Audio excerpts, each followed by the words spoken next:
Good evening and welcome to this meeting of the Children's Services Overview and Scrutiny Committee on the 20th of March 2024, which is being live streamed on the Council's website. I'm Councillor Andrew Mickleborough, the Committee Chair. The committee consists of elected councillors and community representatives. The role of Overview and Scrutiny is to provide rigorous, independent, critical friend challenge and to work with the Council's executive and other public service providers for the benefit of the public.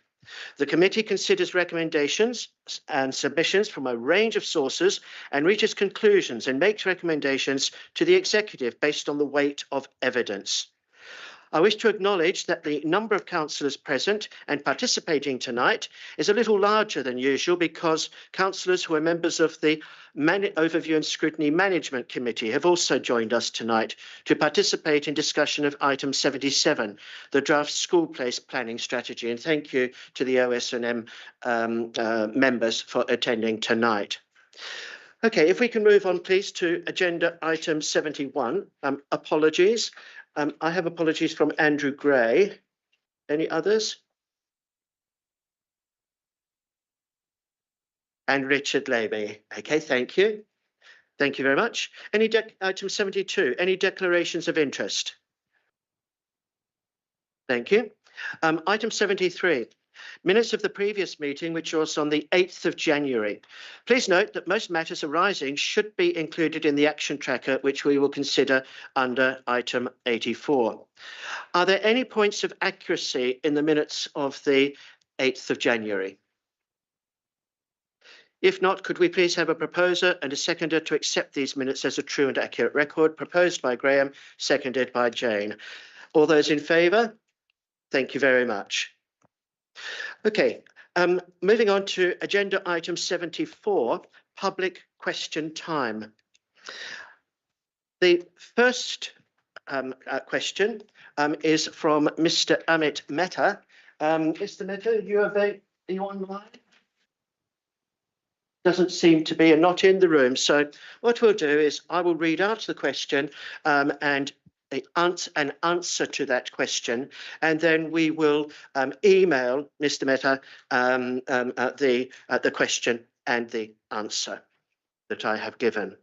So Mr. Mehta's question is, in the absence of any formal process of shortlisting, alternative provision outreach service providers per WBC response to Freedom of Information, WBC IR 17205, and considering these providers have been working with vulnerable pupils, can you please let me know how does WBC quality assures these providers and what risk assessment is carried out?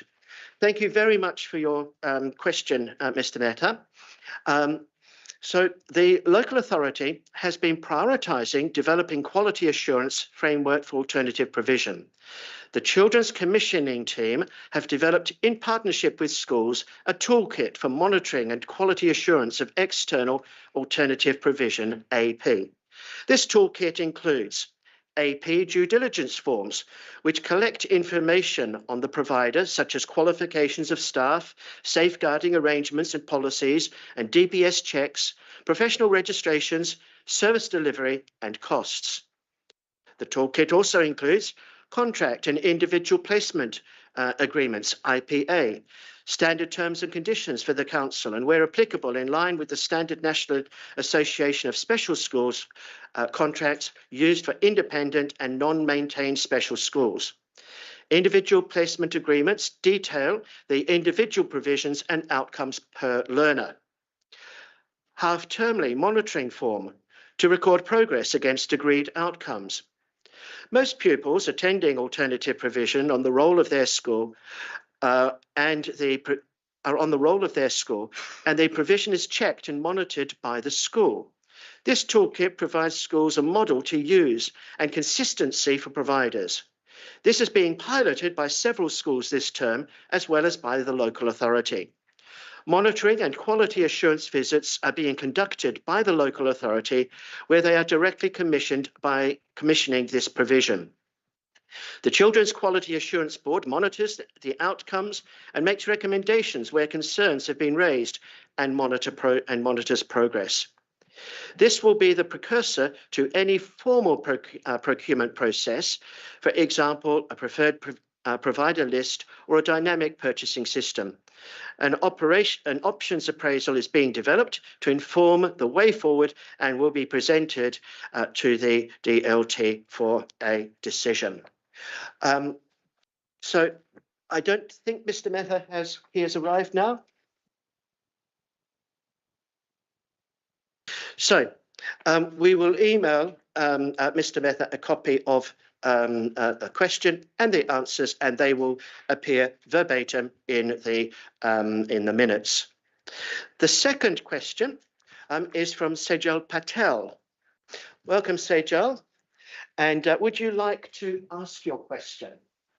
Yes, I would like to. Thank you. Go ahead. Okay. So what measures does Children's Services put in place to prevent abuse of children safeguarding referrals or MASH referral system?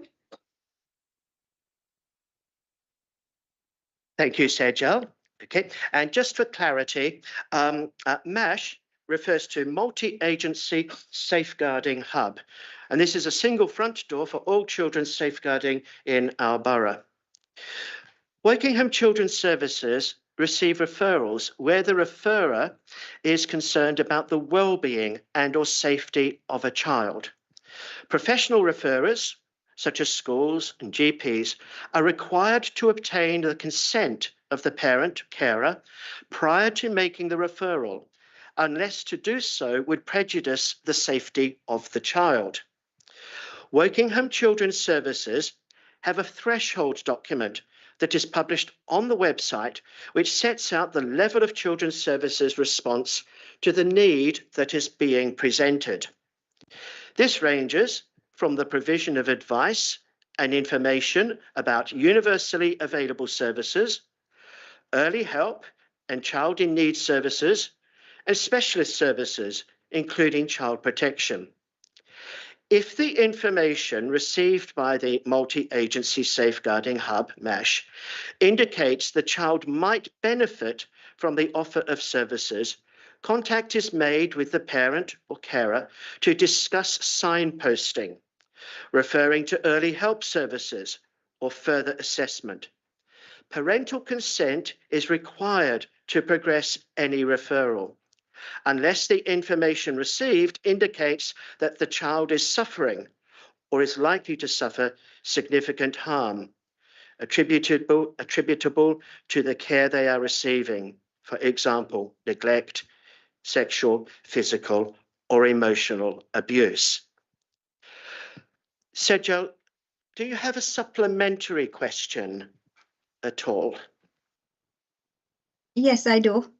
Thank you for answering. Can a common member of public question whether due diligence was followed before raising a MASH referral, specifically if the referral is made by the local authority or the employee as well? Thank you for that supplementary question. I would like to ask if one of our officers could respond to that question.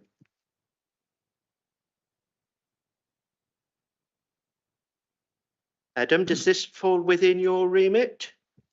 Or Helen? Evening, Chair. I think I didn't fully get the question, or in terms of, and it might be better if that is put in writing and we respond to that further. Thank you. Yeah, and I think I would agree with that, Adam. So, Sejal, if you could send us the supplementary question in writing, we will respond. Okay, we will ensure a very prompt response to that. Okay, thank you for taking my question. Thanks. You're most welcome, and thank you very much, for asking these questions. We treat them very, very seriously, indeed. Now, we also have received a number of questions from Shinfield Parish Council. I don't know if there is anybody here representing Shinfield Parish Council? No. Okay. So what I would like to say, okay, is that because of the length and number of questions in this instance, I'm not going to read out the questions and the answers. Okay, I have prepared answers to each of the questions. We welcome the questions from Shinfield Parish Council, and indeed any town or parish council or any stakeholder. Okay, and I would like to provide written responses, which I hope, okay, can then will then feed into the ongoing dialogue that I know is taking place between that parish council and WBC. I don't know if anybody else would like to add anything to that.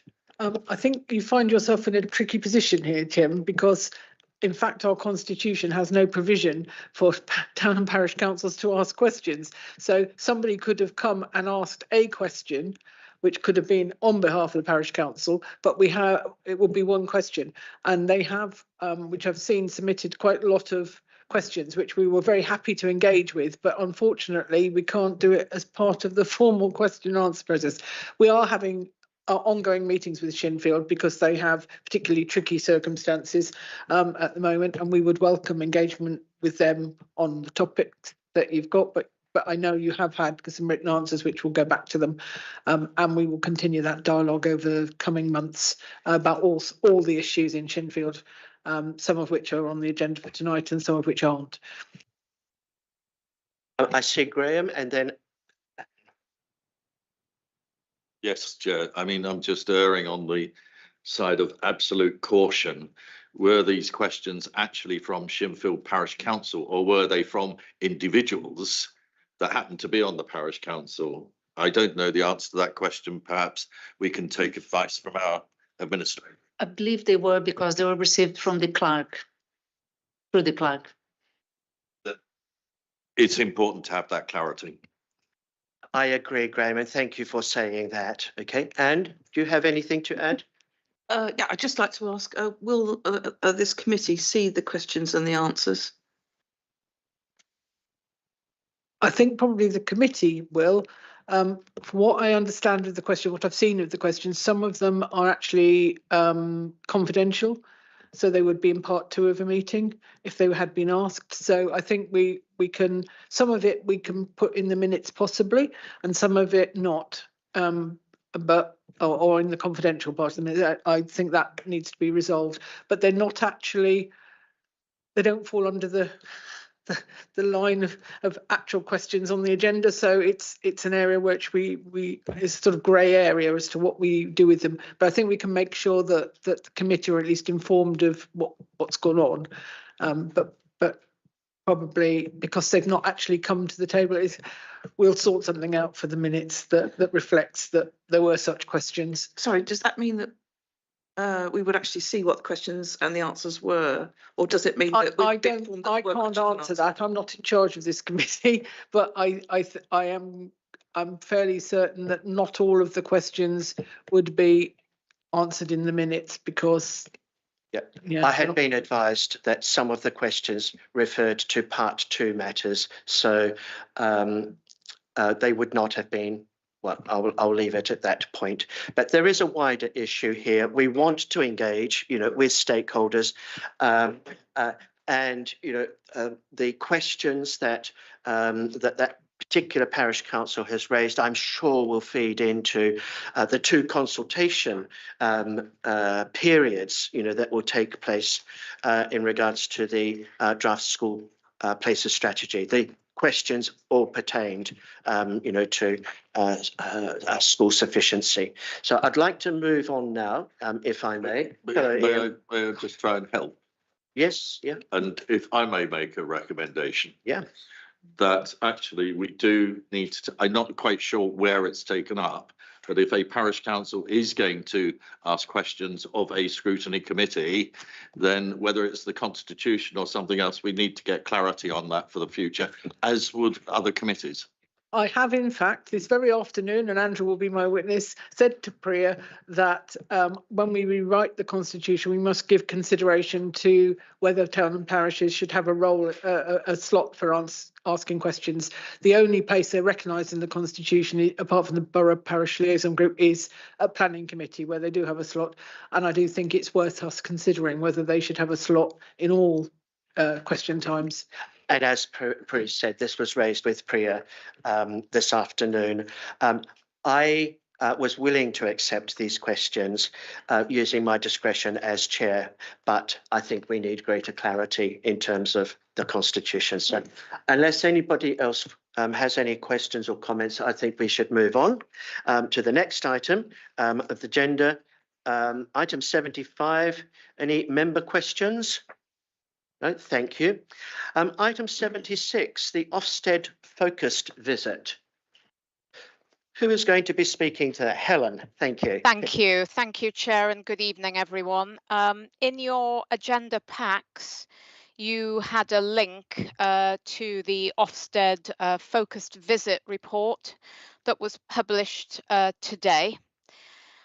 We had a call from Ofsted about an unannounced inspection on the 13th of February, and the inspection commenced on that day. And we had a significant amount of activity going on that week before the inspectors were on site, which was the following week, the 20th and the 21st of February. The theme of the inspection was children in need, including those children subject to a child protection plan. You will note that the report is very positive indeed and reflects a huge amount of team effort following the ILACS inspection in March last year. So really gratifying to see the acknowledgement that's been given to the great work that the whole team has undertaken. The next steps that we have, we will have to add to our improvement plan. The improvement board met this afternoon and we've started that piece of work. And there is also an annual engagement meeting with Ofsted on the 10th of May, which will look at both social care and education and special educational needs. So I'll leave it at that, Chair, and see if there are any questions or if any of my colleagues wish to come in. But a huge team effort. Thank you. Prue? Just before the committee members come in, I think Helen's underselling this somewhat. The huge effort was enormous, but really, if you read the report, there were two very small bullet points of things that we could improve, and everything else is really, really positive. It's an absolute credit to the entire Children's Services staff that they have got us to this point. It could really not have gone any better. They were very, very complimentary, and it's very gratifying to see all that effort and improvement work recognised by Ofsted. So I would like to say well done to all the officers who helped bring us to this position. Graham? I wanted to say what she said. Thank you, Graham. Anne? Just a sort of detail.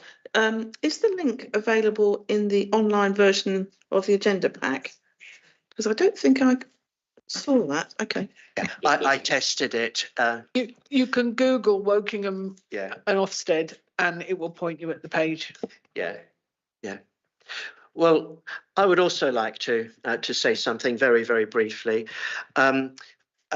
It's possible that some of you may not have already read the report because it was only published today.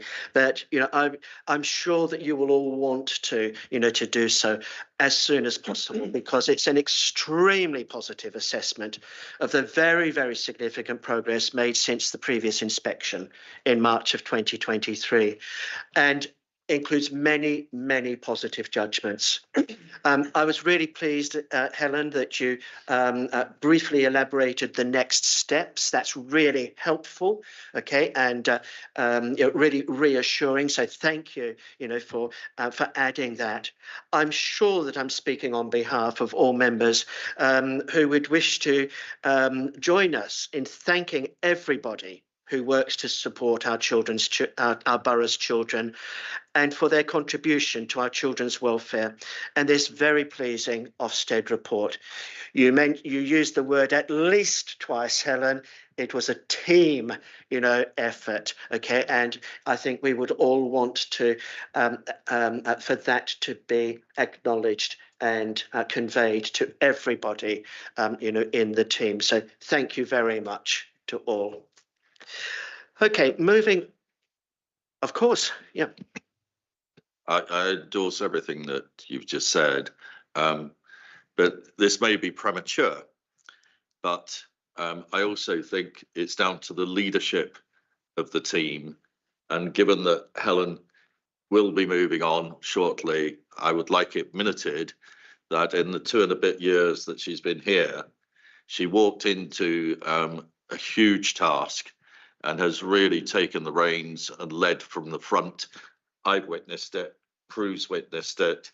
I'm sure we would both, say thank you to her for her particular efforts. And again, I think all of us would echo that, and we'll see a lot more evidence, of this as we go through some of the other agenda items tonight. But totally agree with you, Graham. So if we could move on, please, to agenda item 77, the draft school place planning strategy. Who do we have presenting that? Is it Ollie? Yeah. Good evening, Ollie. And Ming, okay. So who's going to begin? Let's just say a couple of things before Ollie come in. Committee today we present to you is our 5-year high-level school place planning strategy. This marks start of our ongoing consultation with the community in order to have a school place strategy that meet community need. We would like the committee to notice this report. Ollie, over to you. So I'll share a presentation on screen if you're happy for me to, which is going to give you an overview of kind of the strategy as it currently stands.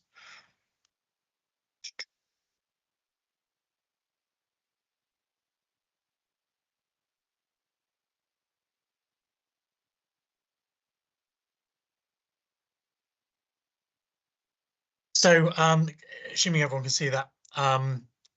So this is looking at the working school place planning strategy, which is covers the 5 years from 24 to 29. And broadly speaking, the core purpose of the strategy is to look at kind of our forecasts of pupil numbers moving forwards, look at what we have in terms of the existing school places within the borough, and then kind of look and see if there is a kind of a discrepancy between the two, either in terms of if we have surplus places, which obviously puts financial pressures on education institutions, but also from the flip side, if we have a deficit of places, then we also need to look at providing additional places to meet kind of our pupil demand. The thing to bear in mind here is that this strategy focuses on 4 phases of education, so early years, primary phase, secondary phase, and post-16. It doesn't currently address SEND and alternative provision, but that's something which I would like to kind of develop in future iterations of the strategy. So that's something that we're going to look at the end of this presentation in terms of how this strategy gets developed in future. So I will say something about the early years element first, which is to say that the elements of the strategy within the document itself that we've developed shows a broad sufficiency of places. So essentially 26 place shortfall for 2025, but in essence that is something which is entirely kind of manageable within the early years team's plans for nursery provision in the borough. Essentially, they already have kind of 2 schemes, I believe, in the pipeline which will meet that kind of forecast deficit. So there are no concerns in terms of early years, and the strategy that is developed within there is heavily based on our early years sufficiency strategy. So borrows heavily from that. So we'll kind of move over straight into the primary element, which is something which is reliant on the forecast that we've developed in-house. Now, the forecasts show broadly that we do first worth bearing in mind that we forecast based on 7 primary planning areas, and the overall picture is based on the fact that we're seeing falling roles within primary schools, so a falling birth rate essentially, which is somewhat counterbalanced by migratory trends that kind of that have an impact sort of gradually over each year group. So you'll see on those numbers there that you start off in the reception year with kind of very big surpluses being forecast, and then that moves into kind of smaller and smaller surpluses, and in fact into deficits in the later year groups. Now, what this kind of maps out into in terms of the localities, the 7 planning areas, is we have kind of broadly, they can be categorized into kind of 3 different categories. The first of those is where we have this kind of rather, I would say, anomalous relationship, whereby we have kind of surpluses in key stage 1 and a deficit in key stage 2. Now, at this point, it's kind of worth noting that trend has to be, to a certain degree, finite. We are looking now, we are kind of seeing indications that the migratory patterns that we've experienced previously over recent times are now starting to slow down. So in actual fact, the forecast deficits that we're seeing in year 6 in later years there actually have the potential to be mitigated by the slowing down of these migratory patterns. But still need to be we need to kind of keep a close eye on this, and we'll look at that in terms of the proposals in a second. In terms of the second type of category of these planning areas, what we're looking at is surpluses in key stage 1 and key stage 2, and that is kind of mapping into an overall kind of relatively large surplus over the piece there. So you can see, for example, in year R, we're forecasting, broadly speaking, about 10 FE worth of kind of surplus. Something which we need to look at, and we'll discuss that in a bit as well. And then the third category is where we're looking at a small deficit in terms of across key stage 1 and key stage 2, and that's very much localized in well, essentially the Shimfield area, where we're kind of experiencing that substantial housing development which is still ongoing. And we kind of discuss within the strategy, and also we can within this slide deck here, about the specific strategy for that area. So in terms of the proposals, broadly what we're looking at is, in terms of the type 1, we don't want to get into a situation where we're providing a permanent solution to a temporary problem. So what we're looking at here is having kind of the potential for opening bulge classes in later year groups that we can kind of take off the shelf. St Cecilia's being kind of one of those options there that we can potentially take off the shelf, and we'll be able to deploy other solutions as well, because like I say, it would only require the opening of a single class. So we can be kind of quite, our solution to this is to be essentially responsive to local demand. In terms of type 2, this is going to require kind of much more kind of forward thinking and proactive addressing of this issue, because we have tried something, a kind of a reactive response to this previously, going to the OSA to look at the reduction in PAN for 3 particular schools. But those proposals were rejected by the Office of the Schools Adjudicator, fundamentally because the schools adjudicator has one primary directive, which is to ensure that parental preference is safeguarded above all other things, and that's fine. But that also means that a reactive response is less likely to take hold with the OSA than a proactive response, where we properly plan within our school admissions consultations within the kind of the autumn term about what we're going to do to reduce PANs, and that's something which we'll come on to later in terms of the plan for doing that. In terms of the type 3, again, I'll mention again, we're planning to looking at the option of expanding capacity specifically within Shimfield. We'll come on to our specific proposal for that at the end of the presentation.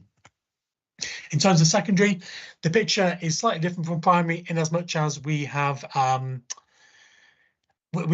the growth that was experienced in the primary sector is making its way through into the secondary sector now, and that was experienced last year, where there was a definite pressure on places that we had to be kind of quite reactive to. But now we're looking to do things much more proactively, and we have agreements in place for across 7 schools to expand capacity, and 5 of those include funded projects where we are substantially expanding capacity within those schools. And as you can see from that table there, we are looking to create approximately 8 forms of entry worth of additional capacity within our secondary sector. But I guess the key thing to note here is that we want to ensure that there is a close alignment between what we're delivering and what is forecast, because as we can see in the primary sector, there is a definite kind of move towards lower birth rates, which will filter its way through into the secondary sector at some point. And as you can see there, in fact, in the later stages of the strategy there, you will see that we're actually looking at a reduction in the forecast numbers there, which from 29 onwards, you'll see that we're looking at small surpluses reappearing. So whereas we're looking at deficits in 27 and 28, we can probably kind of manage that if they do materialize via very small bulges. But in the latter years, then we'll probably have to think about how we kind of repurpose space there. And that's something which you can come on to in terms of the proposals for primary as well.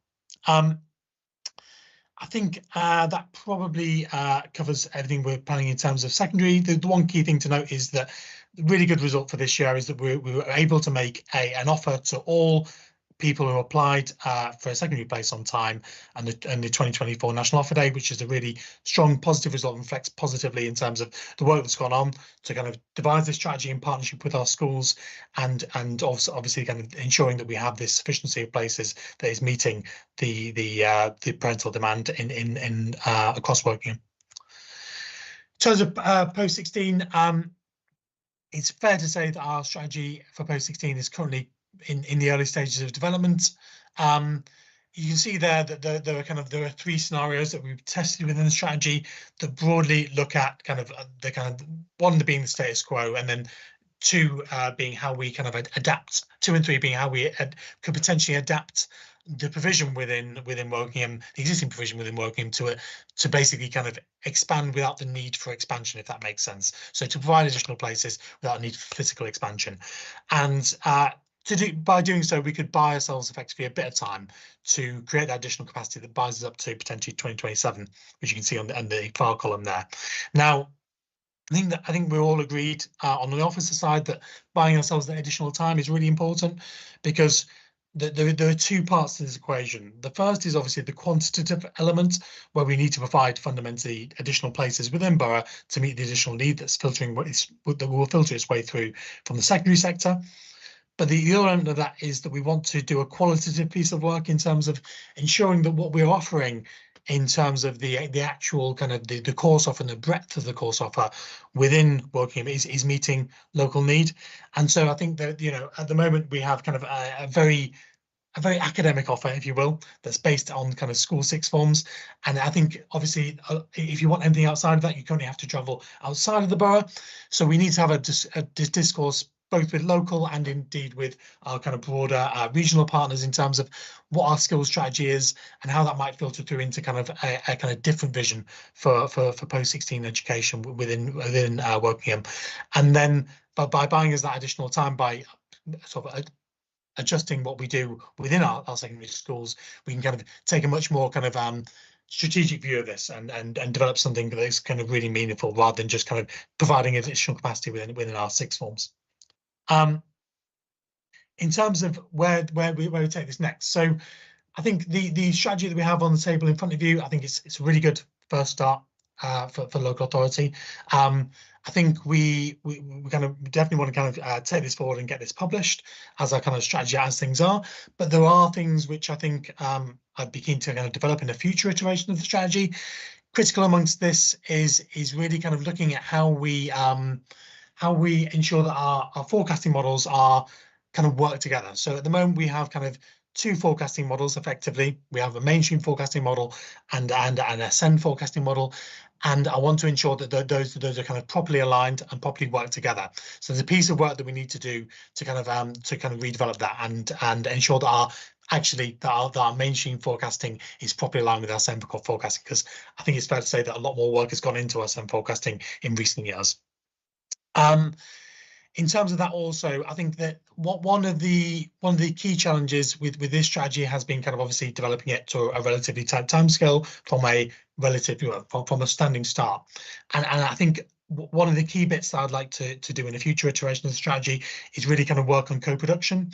So ensuring that we kind of work with our partners in schools, in our parent care forums, and indeed with pupils themselves, to ensure that whatever we develop in terms of our strategy moving forwards really kind of reflects kind of the aspirations of our partners in that respect. So you'll see there within this kind of this strategy here that this timetable moving forwards, that I'm looking to incorporate 2 periods of meaningful consultation and co-production with partners. So 2-month periods to take to 4 months worth of co-production in total, to ensure that to ensure that that's really meaningful. Now, what that will mean in real terms is that we'll ourselves will look at kind of redefine our forecasts to ensure that they're properly kind of reflecting kind of what we're anticipating coming through the pipeline, and then to kind of basically kind of identify where the shortfalls exist, where the surpluses exist, and then kind of take, if you will, the problems to these stakeholder groups rather than taking solutions to them. So we'll say, you know, broadly speaking, for example, we have surpluses in our primary sector, we have kind of forecast deficits, especially within our special educational needs sector. And, you know, how can we kind of solve those 2 issues together? Because there's plenty of potential, for example, for repurposing spare capacity within the primary sector, and maybe in future years, when that makes it into the secondary sector, repurposing space that will materialise in the secondary sector and repurposing it for more inclusive practices within our mainstream sector for pupils with special educational needs, such as the kind of current programme of work that we're delivering at the moment in terms of resource bases and special educational needs units within mainstream schools. So really kind of looking to kind of develop that as an option across the piece, so that every child with special educational needs has the ability to access kind of properly local provision within their local community, should they wish, and should that be the right option for them. But obviously that's just kind of one potential option, and it's something which you know, I don't want to kind of set this up as like the solution. I want these are the kind of discussions that I want to be having with people, with our kind of partners in schools and in our parent care forums as well. Okay, Ollie, if I could just interrupt at that point. Sure. Okay. Thank you very much, you know, for your presentation. I think you've given us. Oh, okay. Okay, if we could move on to the next bit then. Okay. Yeah. Okay, just one final slide. So basically, just to say that this is a year-long process, and we're looking to have that delivered next iteration by April 25. The final bit is really looking at kind of the specific plans for Shinfield. Obviously, it's an area that there is a lot of local interest in, as indicated by the questions that you've had to the Overview and Scrutiny Committee. Now, I think, kind of broad terms, it's kind of really worth kind of bearing in mind kind of that our forecasts are indicating a deficit for this year. I think in reality, the deficit that's being forecast for this year, it won't be that. The indicative numbers that we have through in terms of our primary applications indicate that the actual kind of level of demand will be lower than that. Probably, if I'm going to sort of put a finger in the air, probably about half of the forecast deficit there.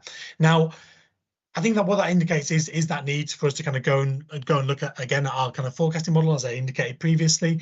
But I think what we're looking at here is, if you look at 25, for example, our forecasting is indicating broadly 3 FE worth of shortfall. Now, what that indicates to me is we have an existing shortfall, and we have a forecast increase in that shortfall in the future. So there's no doubt in my mind that we need to do something here.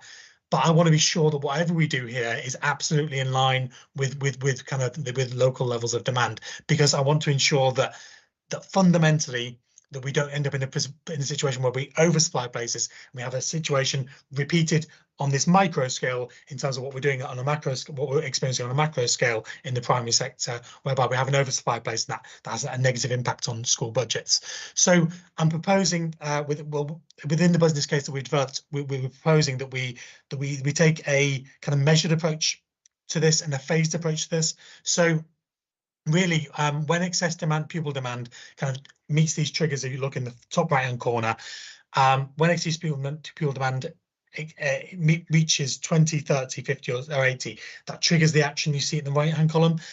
If you ask my best guess, I think that we'll reach that 20 next year when we'll put on a bulge class at a local school, and then kind of see that kind of delivered into a permanent expansion across kind of from September 25 onwards, effectively. So, So the permanent expansion from September 26 onwards. Now we've got some indicative costs on the right hand there. And that represents the expansion of a school. Now, obviously, it's probably worth bearing in mind that we have looked at other options, being one other option being the kind of creation of an entirely new school. Bearing in mind that I don't think that we'll see demand of 3FE materialise in the area, and I think that'll be clear when we do the next iteration of our forecasts.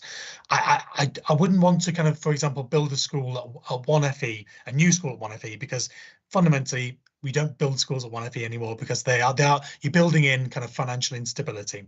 So but by proposing an expansion of a school, not only is that more cost effective from the council's perspective, but it's also kind of serving the needs of the community, in as much as if pupil rolls do, if pupil forecasts do materialise in terms of being lower in future, then actually the sustainability of that school at a 3FE school is much more kind of is much more sustainable than that of a 1FE school that you might be building in under this proposal. So I think this measured approach is the right one. As to where this expansion currently actually materialises, whether that materialises on an existing school site or indeed on the proposed new site as a satellite provision of an existing school, that's something which is currently up for debate and something we're kind of exploring with the developer at the moment. But whatever we do there, obviously there is a fundamental payback in terms of avoidance of home school transport costs, which we believe would pay back any capital investment in terms of the net cost to the council within 5 years. I think I probably have gone on for long enough now, so I'll kind of end it there, but obviously open to any questions that members may have. Yeah, thank you very much, Ollie, for the presentation. You provided a really, really good introduction and overview, to the strategy.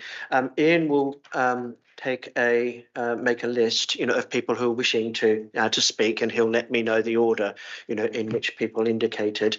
But before we do that, I just want to remind people of what Ming said in his introduction. At the moment, this is still a fairly high level of strategy. It's the start, of a process. And in the documents pack, and again in the presentation tonight, there was a clear roadmap provided with timings, which was really, really helpful. Our role tonight, is really overview. It's an opportunity for the members of the two committees, Children's Services and Overview and Scrutiny Management, to feed into the development of this strategy. So I would ask respectfully, if we try to avoid drilling down into very, very specific cases and instances, and if we rather look at the bigger pictures. Okay, so I don't know if I've been clear in explaining that. Okay, so people who are wishing to speak, if you could just indicate, and Ian will. Okay. Oh, and Phil. Okay, good. Okay, so the first person will be Graham. Thank you. Thank you, Ollie. I cannot tell you how elated I am to hear you, because it has been for many years, and I'm sure Prue will bear witness, we have been trying to tackle this subject. You've come at it holistically. You've taken into account the numbers, the areas, the content, and for the first time, I'm hearing recognition of the partners, which in our case is all academies, who are, of course, independent agencies. And welcome on board. Thank you for this fast start, and we will exploit all of your experience from Redbridge. So my first question, and I might come back later, is about how far have you got down the route with the academy trusts? And what challenges do you see those presenting? So I think it's fair to say I'm trying to sort of slowly work my way around kind of meeting the heads of the trusts and indeed the head teachers of the schools, kind of going out to see them in person. So that's the process that's ongoing. I'm going to see one tomorrow, in fact, as well. In terms of, I think it's obviously it's a process, and I think that we do absolutely need their buy-in. It's not the old days where the local authority could kind of impose all of this stuff and say, here's your solution. I think actually there are obviously challenges in terms of, for example, if you have kind of falling roles in, say having primary, then getting the first school to kind of put their hand up in terms of who wants to reduce their PAN can be a difficult one. But I think if we're able to kind of present the problem as a whole, and actually I think leverage the fact that multi-academy trusts, even if a certain element is maybe full, if you have kind of like 3 or 4 schools that are all kind of sort of maybe got like 5 pupils less than their full PAN, and they can actually kind of concentrate that shortfall into one school, that actually becomes kind of much more financially viable for them. So it's about kind of sort of explaining that kind of sales pitch in terms of how that can be, how kind of restructuring all of this can work for them, but also kind of as well, if we treat this holistically and look at the kind of where we can maybe, for example, look at kind of setting up special educational units and resource bases within schools, which can actually underpin their financial viability, where if they lose kind of capacity, as it were. I think that's kind of something which we again, by treating it holistically, you can actually kind of overcome some of those obstacles that you might have in terms of kind of persuading people to take the hit on their numbers. So I think that's a great challenge. You never really have kind of difficulties in persuading people to expand. It's always the other way around. But I'm confident that by kind of structuring the things holistically, and B, by kind of having that conversation in partnership, and like I say, presenting the problems, but not kind of presenting kind of predetermined solutions, and ensuring that everyone's kind of working together and able to kind of to find solutions as a group, rather than kind of having kind of individual conversations behind kind of closed doors. I think those are the 2 key ways to kind of solve this. I'll let Ming kind of come in. Just before we come to you, Ming, Graham, you've raised a really, really important point. I'm just wondering whether, sorry? Oh, really? Yeah. But I'm wondering, whether the Borough Education Partnership, can be involved, from the outset, or as early as possible. Ming, and then we'll come back to you, Graham. Chair, it's spot on. I just about to say that we have presented to Borough's Education Partnership, now called Working on Borough Education Partnership.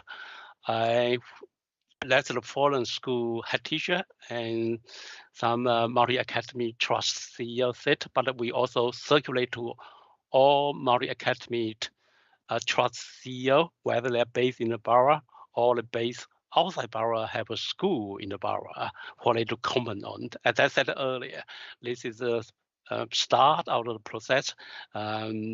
We will want to engage more at the individual level as well. Already reached out to some multi-academy trust school leader and my CEO as well.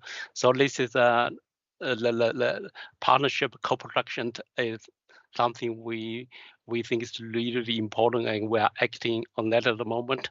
We can do more. That's great to know. Okay, we can come back to you later, Graham. Okay, Anne. Thanks. It's just a couple of just to start with, just a couple of details. On page 22 in the agenda pack, the table for primary, the second column is titled YR. Sorry, could you just explain what that means, please? So YR is reception. Reception? Yeah. Okay, thanks. And the other thing is FE. What does FE mean? Forms of entry. So broadly like chunks of 30 children. A class, if you want. Sorry, I didn't hear that, and others might not have. So do you want me to repeat it? Forms of entry. Yes. So blocks of 30 children, or I think it's 32 in. Yes, whether it's one or two Yes. forms of entry. Fine, thank you. Thanks very much. And then can I just ask, might seem a minor point. For early years, it says there'll be a small 26 place shortfall next year. How will you address that? I mean, will it be addressed, or what will you do about it? Yes, I mean, it won't be directly me. It's we have an early years team who are kind of tasked with this, but they're very confident. We've been discussions with them to kind of develop this part of the, incorporate this their strategy within our strategy, if you will. The forecasts come from then it's national data, but they already have 2 projects for new nurseries within Wokingham that will kind of, they're broadly kind of at least 30 places each. So this is, they have no concerns over delivering this for next year. That's brilliant. Okay, thanks very much. And then I've just got a couple more. One is, are these school numbers that you're envisaging based on the existing housing stock, or do they take into account planned developments as a general thing? They take into account planned development, yeah. I think there's a bit we need to do about kind of refining exactly how that works, and obviously incorporating kind of the current development of the strategic priorities from housing in that respect. But yeah, I mean, they do absolutely kind of incorporate them. It's just about kind of refining that in the next iteration of the strategy. Right, okay, thanks. And then finally, and this might be a bit parochial, on page 10 of the report, you've got a shortage of spaces in Key Stage 2. I noticed particularly in Woodley and Early. Do you know in particular how that will be addressed, or do you think it will resolve itself? Again, like our response to this, I think, has to be kind of entirely reactive, because we don't want to kind of like put capacity in that doesn't get used, because you can kind of see the problems that are happening in the broader primary sector in that respect. I think we'll basically we're working very closely. I oversee the admissions team, so when we get the admissions data in for primary and we have a very kind of clear idea about kind of whether we need places in year 6, we'll kind of, and indeed that's a kind of ongoing process in terms of in-year admissions. We'll develop that. But my feeling is that actually that because we are seeing a slowdown in the kind of migratory patterns that have been experienced previously, I suspect that the issue won't be as significant as being shown in those numbers, and might be able to kind of be managed via kind of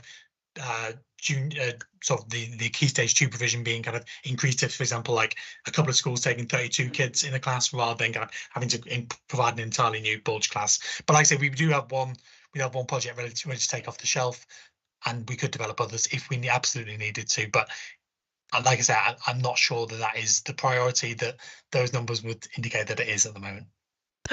Right. Will you, from what you just said, would you occasionally find the remedy by expanding a class size? And is there a sort of limit to how much you do that? In juniors, in sort of Key Stage 2, you would probably maximum you'd want to go to would be 32. I've seen 33 done before. So 32 or 33 on an absolute stretch would be kind of what you look to go into Key Stage 2. Obviously, you can't do anything like that in infants because you have the infant class size legislation, which limits you to 30. Oh, right. Okay. Thanks very much. Thank you. Thank you for those questions, Anne. Sarah, and then Phil. Thank you for that. I was really pleased to hear that you're going to do lots of co-production, because I love a bit of co-production. So from our point of view, as the Parent Carer Forum for the borough, it's like, when do you envisage sort of that co-production and actually the dovetailing with the SEND strategy, because that's really important around those places. And I just wondered how you're going to incorporate planning to ensure that there are spaces within schools so that you can do those interventions for those SEND pupils that need the quiet space, etc. And also, how are you going to go about reassuring some of the families that have had difficult mainstream experiences due to the capacities of the schools, to reassure them when you actually put them back into mainstream that messaging is valuable to them and they understand the difference that the changes have made? Sure. I mean, in terms of the first question, and this is probably going to be a combination between myself and Ming answering this one. But in terms of the first element of that, like the co-production, I believe in my timetable kind of indicates that we start that in the autumn term, so October time. October, November is kind of when we're looking to kind of commence that. I really want to be absolutely sure that we got all the forecasts correct. We have a clear identification of kind of the difference between our forecast numbers and our kind of current supply of places, and that we kind of properly kind of take up that holistic view and kind of identify what the actual issues are before we kind of engage in that conversation. But yeah, it's an absolute priority for us. Ming, do you want to take the second question, and I might jump back on for the third? Yeah, yes, it is just about co-production, Sarah. Again, it's actually in my work program to actually introduce this topic in our conversation with same voice. Of course, need to be a broader conversation. At the moment, I like to highlight that at the moment is the evolution process. Oliver's job very much at the moment focus on mainstream pupil. SEND sufficiency at the moment under Safety World Sufficiency Board, but we aim to bring the two together eventually. As you said, Sarah, I think the two cannot really just separate. When the time's right, I think we gradually evolved into the kind of business as usual, where SEND mainstream sufficiency are planned together. At the moment, it's sitting in the two departments, but we behind the scene, we do have various programs to talk to each other to make sure same children's placement, like for example, school admission, also transitioned our same children to next phase. We want to make a coordinated approach to make sure the get the priority right, essentially.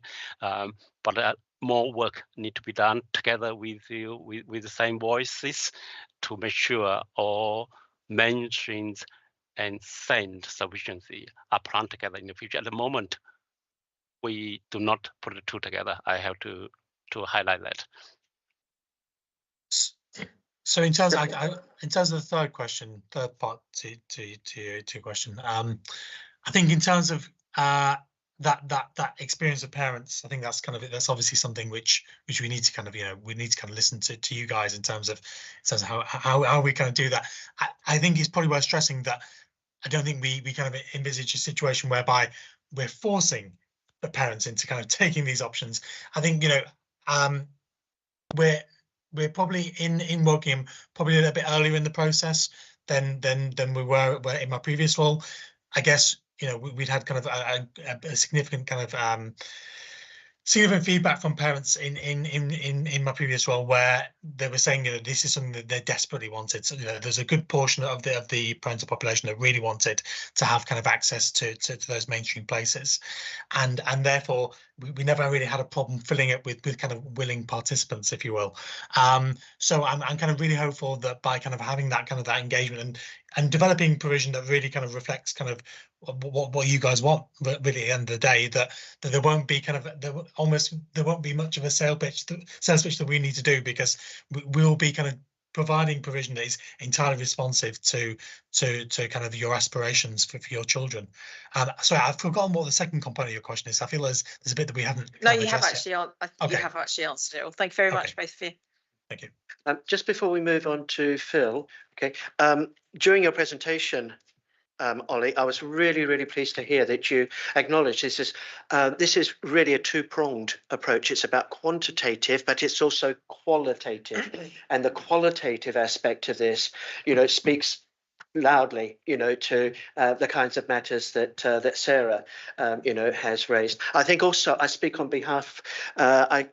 I think I can confidently say that all the members of the committee, are very supportive, of the approach of co-production, and have been very grateful, to those involved, because we've seen the benefits of this time and again. So it's something which we would be very, keen to see embedded in the process.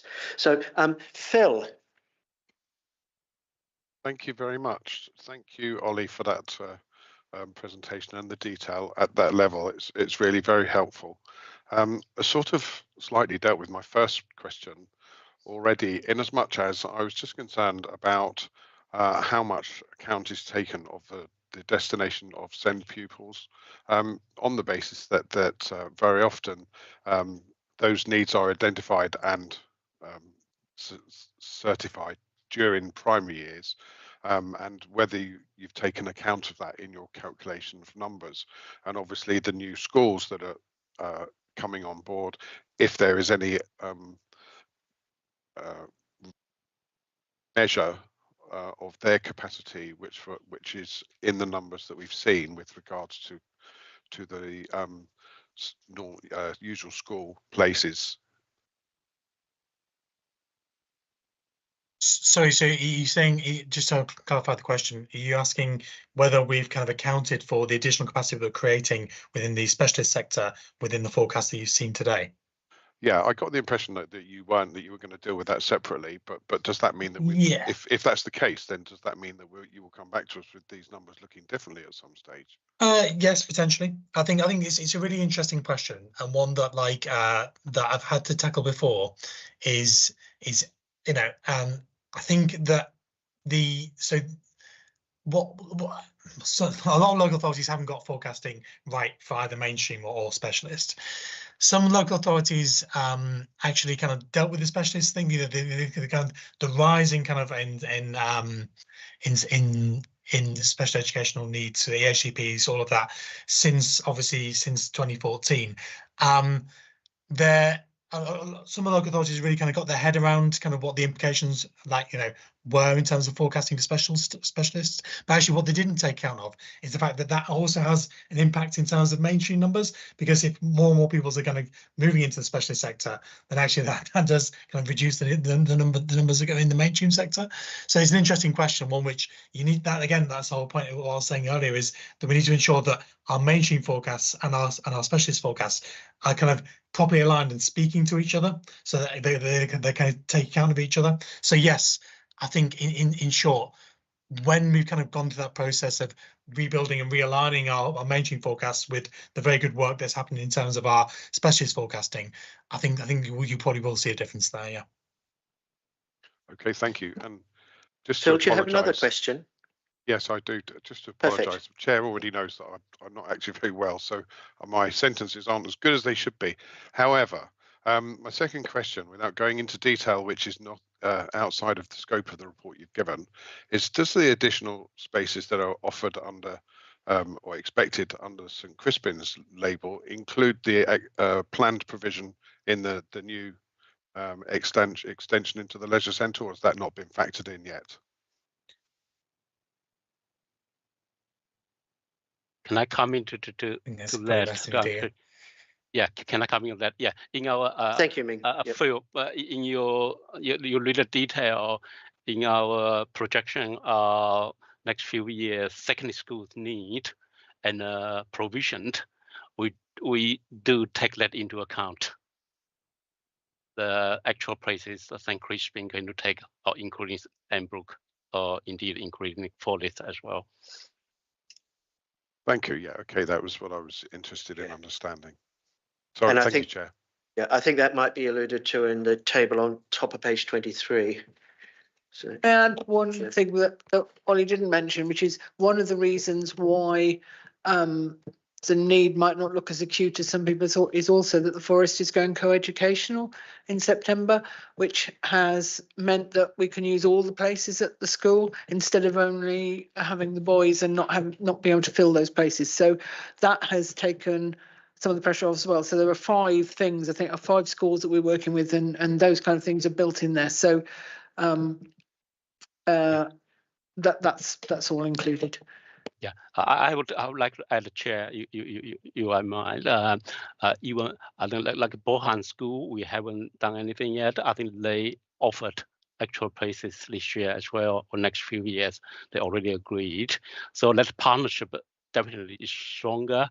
Another thing I would like to add, we just now talk about Sarah asked about whether children, young people need to go to certain place to get a place or not, as mainstream school as well. That's very important to us. We will try our best residents get what they prefer. prefer. The one thing I would like to share with you is that this year we have 97% our residents get the preferred school for the children, young people, which is really high for working community. If we talk about first preference, it's at over 80%, which is much better than last year and the year before. Getting the first preference, that's also very important to us, not just about having overall sufficiency, whether the sufficiency is what parent want or not, both at the CND or mainstream pupil. So we have made great progress. The figure tell us it is the outcome are much better than previous years. Thanks, Min. Ian? Thank you. I'm sort of going to ask perhaps 3 or 4 linked questions here. So forgive me for a moment. If you'd like to turn page 43, please. Nice diagram there, table showing some of the work that you've done. Very good. Good forecasting there. I do wonder whether we should ask you to look outside the area a bit you have touched on Edgeborough in the report, but we also send a lot of children to Yakeley, and post 16 we send them to Farnborough. And I know that from Farnborough it's going to get increasingly difficult to get in there. The point is that if we don't get children into these schools that are just outside the borough, it will have a knock-on effect to us as well. So I think they ought to be looking at the figures of what they're doing there, because that might change your table a bit here as well. Can we just have a response to that question? Yes, sure, first, absolutely. please? Yeah. Ollie, or sorry, I was trying to find page 43. I didn't. I think what I've got doesn't necessarily tally up with. It'll be your page 17, I suspect. Ah, okay, right. So the question was basically, is it, if I'm summarising this correctly, we are. It's definitely not 17, but anyway, it doesn't matter. And the question is it basically looking, if I've summarised this correctly, is it looking at post 16 and what we need to take account of in terms of our partners in neighbouring authorities? No, it's all year groups. It's all year groups. And it's about the assumptions being made about numbers of pupils who are enrolled in schools outside of a borough, and how has that impacted on these, on these calculations. So sorry, and is this prime? Well, actually, it doesn't matter if it's primary or secondary, actually. But yes, I mean, fundamentally, so our forecasting model does take account of what we call we call it migration rates, but actually or retention rates, but broadly the terminology doesn't matter.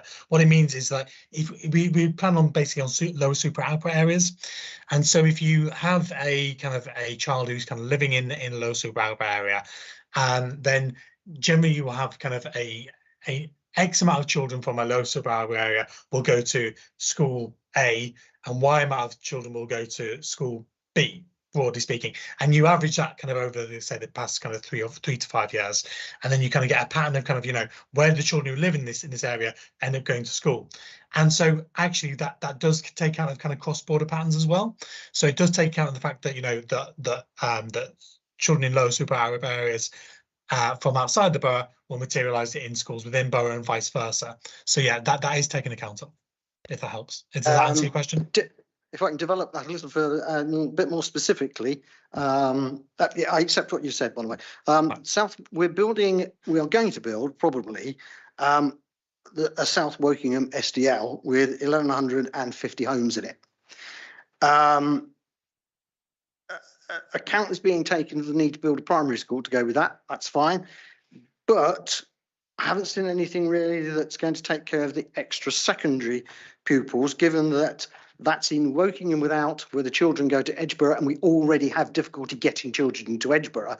And the problem is that the next places for them to go to are St Crispin's, Bohunt and Embrook, and given the criteria, they're at the bottom of the list to actually get there. So does that mean that we actually really ought to be thinking about the designated areas? That's a special designated area. Should it continue? Well, last time we did a full review of designated areas was 2011, 2012. We did a minor adjustment for Bohunt when it came on stream in 2016, 2017. But we haven't done a full one. Are we overdue to do one of those?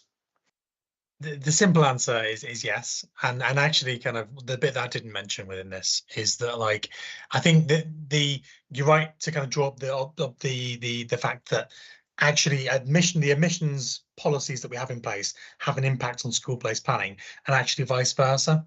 So that there is that kind of symbiosis there, which we need to be mindful of. And a lot. So what actually kind of one of the things I'm looking at is, alongside this kind of consultation on the school organisation / place planning strategy, I think we need to look at kind of at the emissions picture as part of that. I think we need to look at all options. If I can be so bold, that involves kind of the quite significant option of actually kind of getting rid of designated areas entirely. I think there are very good arguments that designated areas / catchment areas are something which kind of are reflecting of kind of historical kind of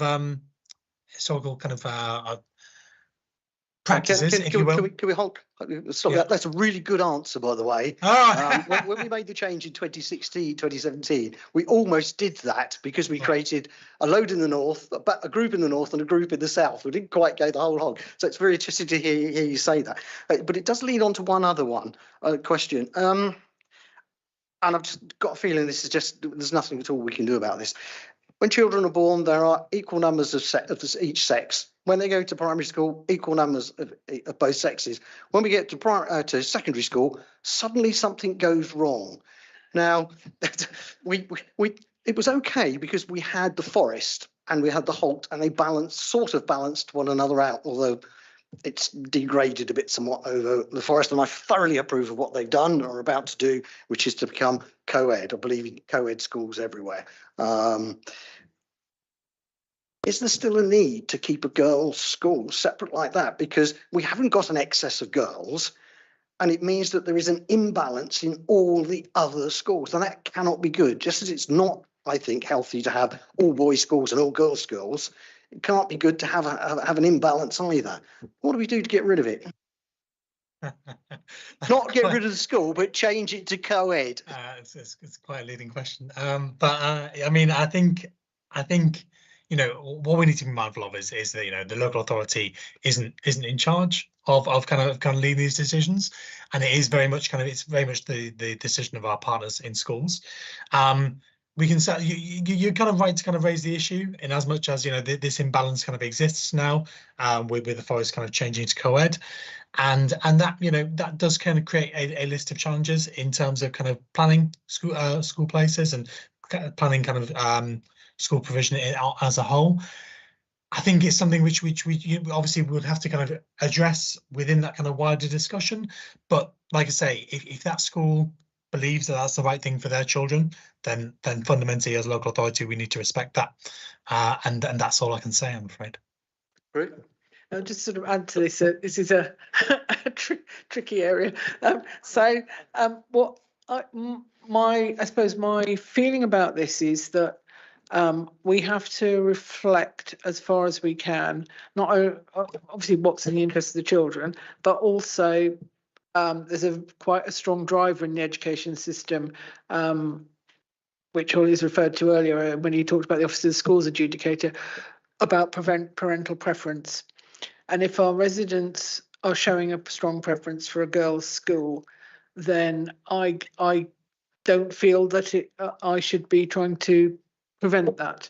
I think the difference between that and Forest is that parents were no longer expressing a preference for an all-boys school, or not. Some parents were, but not in sufficient numbers to fill those school places. And then the decision becomes, well, it's not viable, so you have to change it, and that's better. So whatever my own personal views might be about it, while there is significant parental demand, then that's something that will continue. Besides which, as we eloquently said, it's not in our gift to change it, because they're an academy and they can choose, they make their own admissions arrangements. And I do think we need to look at designated areas, but you can't look at one at a time. It's all or nothing, because they have such knock-on effects on each other. So that is going to be very interesting and complicated. But lots of people I get lots of emails from parents who are distressed because they haven't got the school they really, really wanted. we're lucky that very few parents, but it's only about 80 parents this year, didn't get a secondary school that was one of their choices.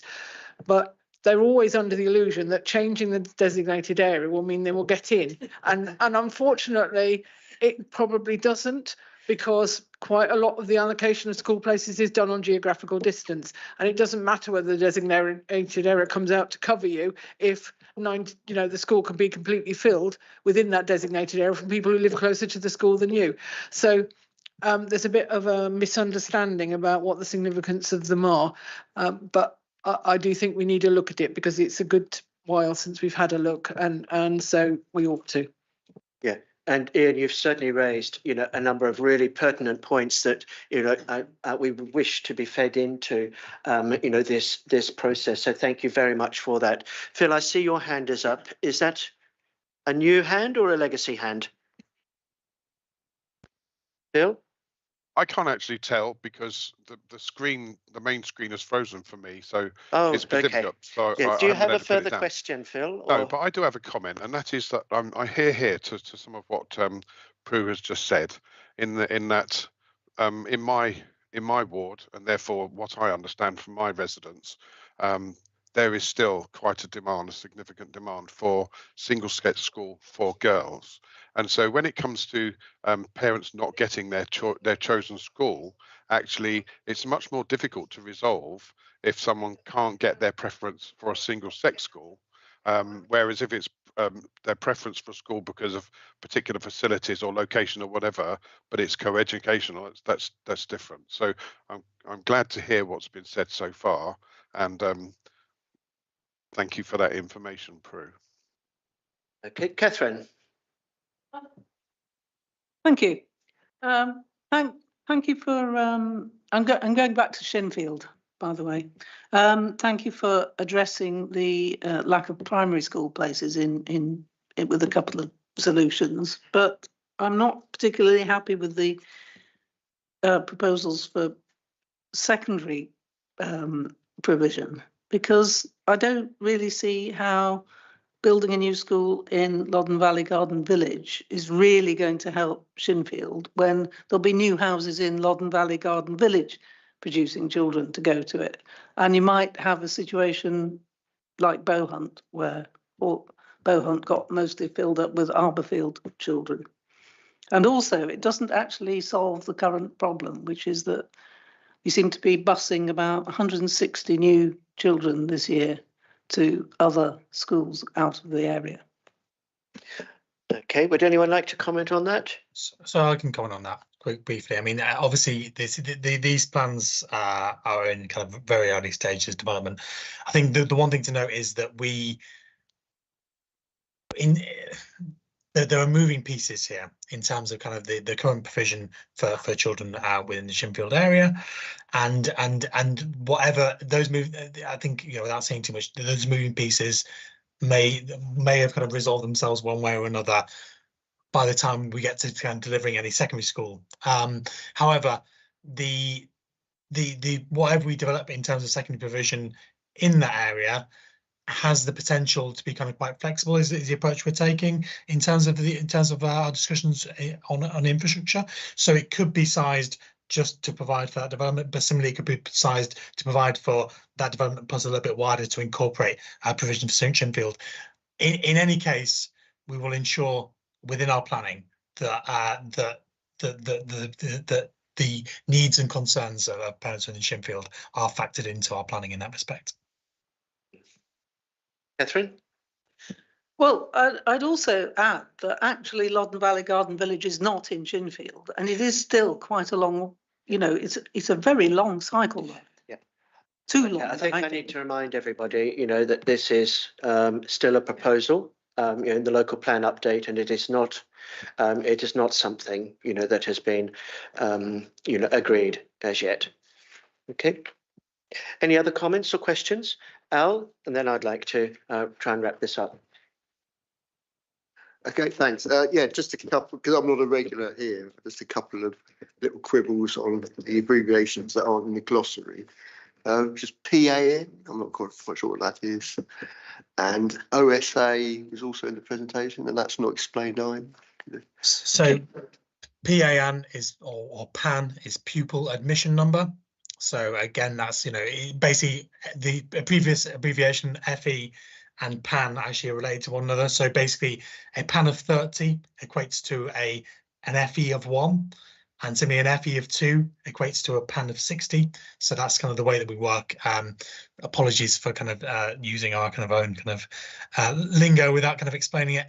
And the other one was OSA, which is the Office of the Schools Adjudicator. Right. Right, thanks. Right. Okay, so my question is, anyway, it was not really on that. It's I was just on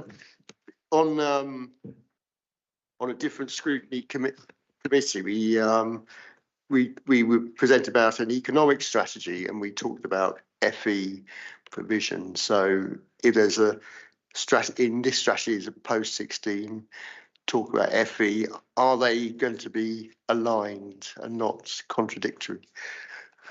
In a word, yes. So we are absolutely looking to do all of this strategically, and Ming can probably kind of feed it in a bit more about that in terms of the broader discussion on skills there. Yeah, just quickly, quite spot on. We mentioned post 16 sufficiency. It does need to link to economic development, skills, employment, apprenticeship, etc. We're not quite there yet. It's an evolution process. Both the council leader and the council corporate center leadership team just very recently actually we discussed about this, how to bring together the skill agenda, employment agenda, post 16. So we wouldn't just talk about sixth form. They are broader opportunity than just sixth form. Some young people may not want to stay sixth form. They want to get employment or training, apprenticeship, etc. So as a result of that discussion, we want to have post 16 and scale strategy to address exactly issues Councillor you just raised. But it's just a start. That's a good question. Prue and then Graham. I'll just add to that one of the strands of that will be post 16 SEND provision in the borough, which is quite limited at the moment. Thank you, Prue. Graham. I will try and be brief, Chair. Having been involved in children's services for some time now, I have to remark and bring it to a level of consciousness of this committee that this is a remarkable turnaround from where we have been in getting place planning. We have been trying for a long time to get this level of detail and this level of structure. So I would like, for the second time this evening, to commend Helen and Ming and working with their officers to get this turnaround, and also to say thank you for Prue for endorsing it, working with it.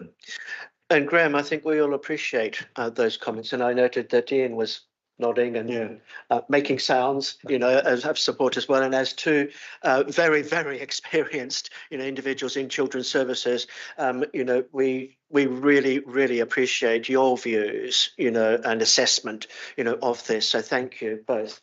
I would like to try and wrap this up in a moment, but I'd like to finish with just two very, very quick, one question and one observation. And the first is really a question on behalf of the Youth Council, who had a meeting last night, and they got wind of the fact that we have a school places strategy and development, and that there are 2 consultation periods, in the timetable. So I was delighted when they said, can we make sure, that the youth, the students' voices, all of the students, diverse voices, are listened to, in this process. So I said that I would pass that on to tonight. And the second is really just a comment, I suppose, and it's come out of the questions both that Anne and that Al have asked, and it's about coordination, between different departments, not just children's services and, the schools team and so forth, but planning had been mentioned. Anne was, talking about, asking about how can we be confident, that future growth in housing, population numbers, is being adequately and accurately, reflected, in these documents. And then Al talked about, the importance, of developing. And Ollie, you also mentioned this when you talked about quality, as well, quality of provision. And you specifically mentioned, I think, the breadth of offers, within further education. So it was brilliant to hear Al's question, about how and Ming's response, are we really, really ensuring, that we will continue to engage, meaningful ways, with all the different departments within the council, as well as all the other, external stakeholders as well. And it's really encouraging, to hear, that is starting to happen. I would, with a different hat on though, say, please, please, please, and with my planning hat on, please make sure, that there's really close engagement with the planning, department. So I would like, if everybody's okay with this, okay, unless it's a burning question. Just an administrative question. Could we have the slides that Ollie showed? Because they're slightly different from the actual report. Yeah, we noticed that a couple of the slides, I think the slides in your presentation, Ollie, some of them weren't in the agenda pack. Are you happy to share those? 100%. Yeah, I'll email them. That's wonderful. So we'll arrange, for them to be sent out. Thanks, Catherine. So, I hope that that everybody feels, including all of our officers, feels that we've been able to contribute, some things of value, to feed into, the development of this strategy. We look forward to seeing its development, and for it to bring to later iterations, being brought back to, to the committee. So we'd like to formally thank you, Ollie, and anybody else, who's been working with you on this, and all of the other officers who've spoken, on this agenda item tonight. Thank you very much, indeed, for all that you're doing. So if we could move on, please, to agenda item 78, safety valve and send improvement. Okay, and yes, I recognise Jonathan. Okay, who's going to begin? Is it Jonathan or is it Ming? Chair, can I just say something of to course. introduce these items? We really, it's our pleasure to present these things, key developments to this committee. It's very, very important for us to keep you informed of the key development, although there are a lot of things happening in SEND nationally and locally, but I want to focus on three key things today. One thing, as you know, we are in the safety valve. We want to let you know where we are in terms of our safety valve program. The second thing, you may remember last time we talked about developing SEND strategy. We do have SEND strategy, but the current SEND strategy will run out this year. So we need to have another one for the next few years. So we want to let you know where we are in terms of developing, co-producing, our SEND strategy. And the third thing linked to safety valve, local authority have legal duty to make sure our SEND and high need budget are spent in the right way, right people get the right support with the right level, affordable system are in place.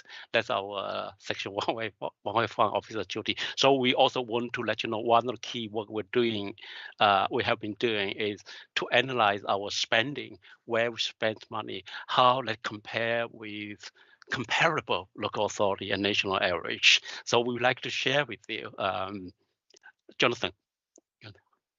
Thanks, Jonathan, just before you begin, if I can just remind everybody that, or Jonathan, that we have all received copies of the presentation, okay, and we must and everybody will have read through those, okay. So just with that in mind. I'm conscious thank of you. that, Chair. I wasn't going to present the slides you've already been sent, but I was going to sort of pull out the highlights from that report. Obviously, it's a fairly Brilliant. brief report this time. That's partly because since you last met, we haven't had another report back to the DFE for safety valve. So in some ways, I've repeated the kind of key messages from that last report in terms of the amount of achievement, amount of activity that's happened in the first year. I mean, probably the main item I want to focus on today, I will go through the others, but the main item I wanted to focus on, because it's new information, was around the financial analysis. But I won't. I'll finish with that, so I'll come on to that. So I think, as I said, those headlines around safety valve and achievements in the first year have probably been shared previously, so I wasn't going to rehearse that. The SEND strategy, on the other hand, there has been some progress since you last met. We agreed with colleagues from health, in terms of the health commissioners and health providers, to hold a series of co-production workshops in the first quarter of this year. That was because we had produced, as you may recall, an early draft of the SEND strategy in terms of the headline priorities late in December. Health partners particularly felt they wanted another opportunity to consult and be engaged in refining that. So we've done 2 of those 3 workshops. The third one is actually next week. And next week, the first have been revisiting the priorities and ensuring that we'd not missed anything effectively. Next week will be more focused on action planning. So we know we've agreed our priorities, we've agreed what needs to be focused on, we've agreed the headlines in terms of urgency. So what are we doing in terms of action planning, and really setting the scene for that more detailed action planning to follow. I'll report back next time, if you like, well, next time will be the actual strategy itself will be in its final form. I've included a slide on the headline priorities and the principles. I won't rehearse that again because I have discussed that here previously, but it was just there as a reminder. In terms of the timeline for the SEND strategy, broadly speaking, members will be aware we've had to push. I think we were hoping to bring it to you in May, and indeed we could have brought it to you in May, but I think because of PERDA, it's been pushed back to June. So it will come to executive in June, and we'll come back here just the day before, I'm afraid, with it will be effectively the final draft version. But we're not expecting the broad skeleton and structure of the strategy to shift, but obviously there'll be a level more detail in that final version. Obviously happy to take questions on that in a moment. But moving on to what was the 9th summary of financial analysis and benchmarking. This is perhaps what I was rather more keen to focus on today.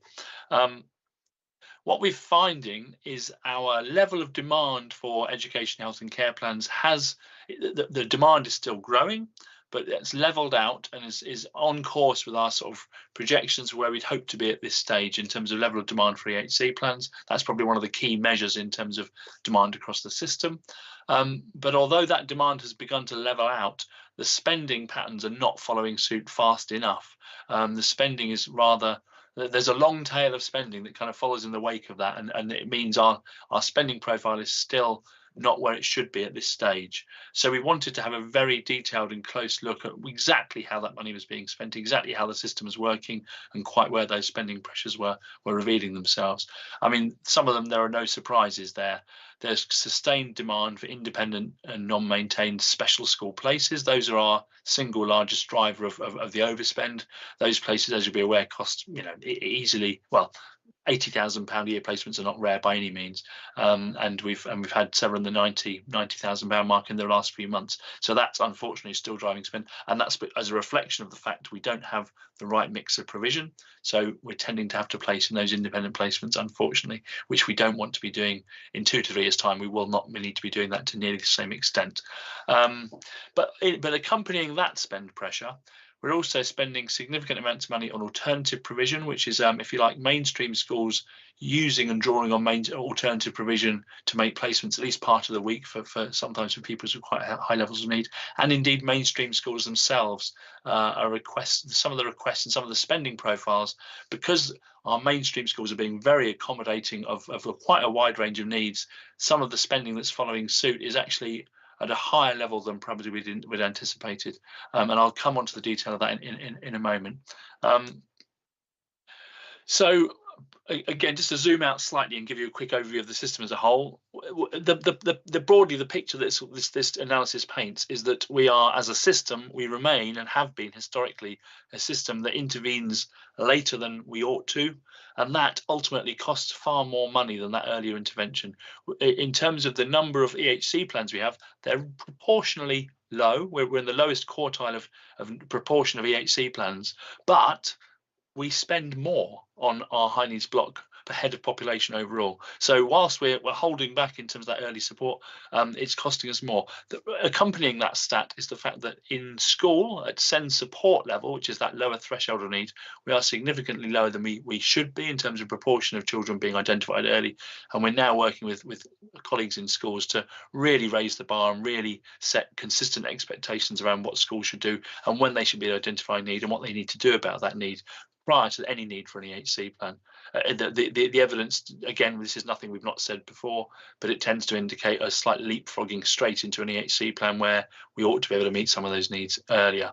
Broadly speaking too, I mean, not even at school level, but system-wide level, there's evidence whilst we spend more on our top up in individual schools and you know, across the board, we are a higher than average spender in terms of mainstream, in terms of specials, in terms of independent. What we're not spending the money on and what we must begin to spend more on, and we have now begun to address that, is that SEND support and early intervention level. We're a relatively low level spender in that arena, and that's costing us dearly because we're not spending there. The money is it's ultimately costing us more because of that later stage intervention. These are all things I've said here previously, but this financial analysis simply reinforces that message, and it's been I'd say very well received by schools. This presentation has been out to schools, and schools absolutely accept, are very, I think, very supportive of the need for change and have been very receptive about working at pace to begin to address some of this.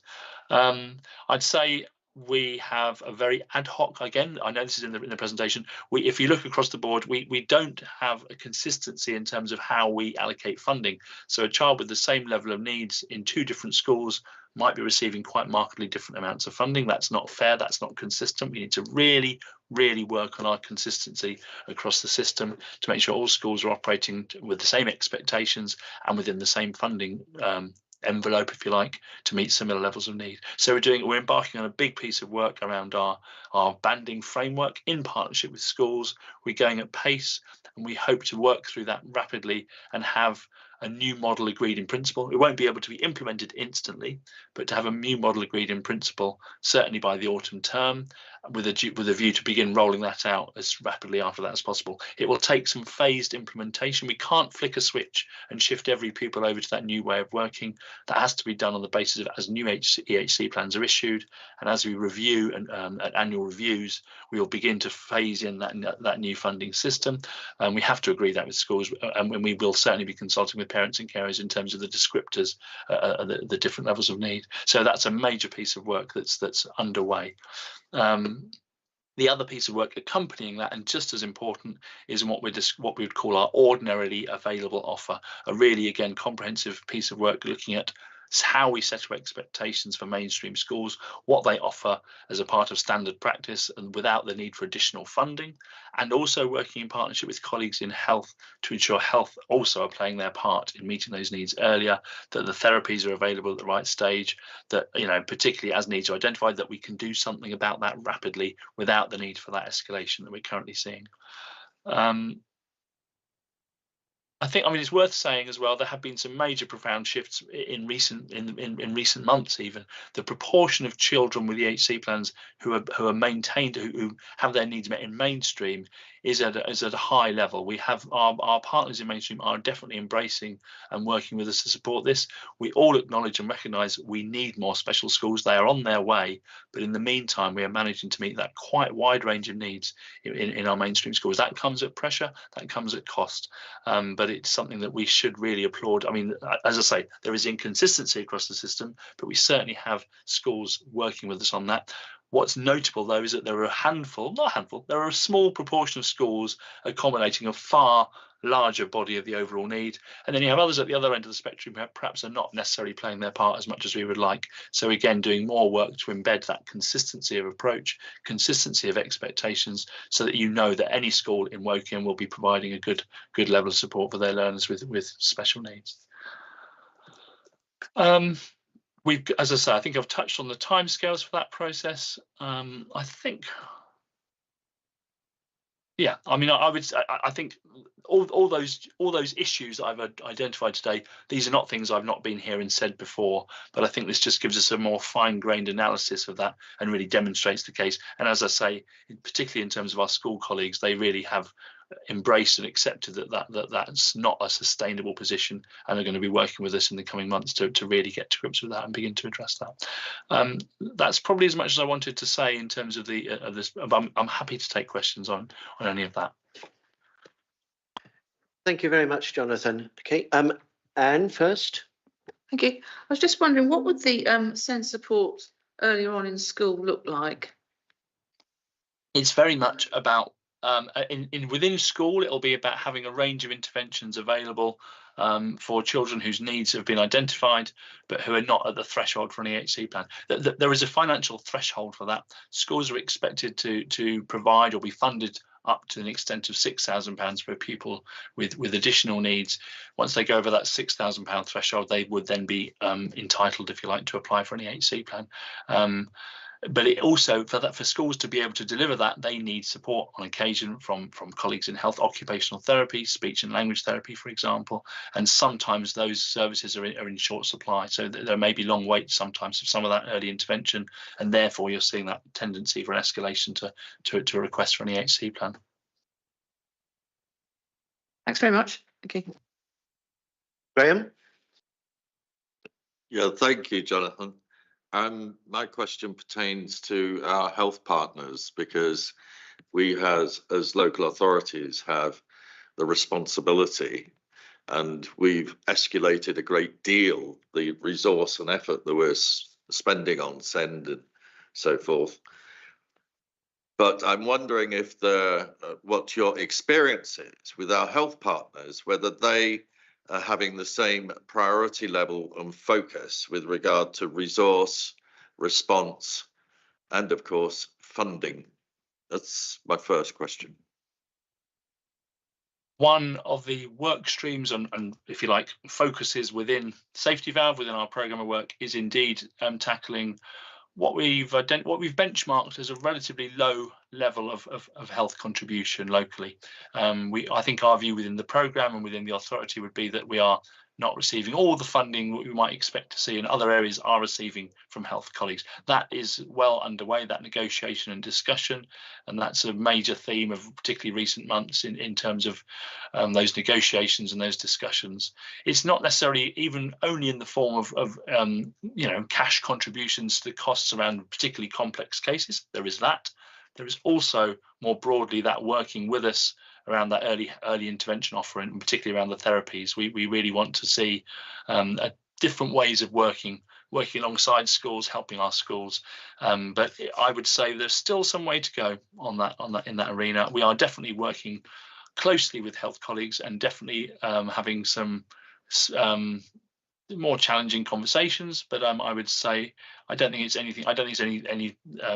I'm saying anything out of turn to say we are still some way from where we'd like to be.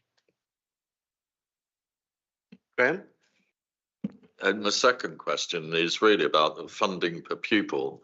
So perhaps you can clarify for the group that whether the pupils are funded by each contributing partner, school, health people, etc., or is there a budget that is set around the child from the outset that then they have? I'm trying to get at whether the funding negotiation with health authority, for example, is a retrospective one, or whether it's something that can be planned at EHCP stage and therefore is systemic.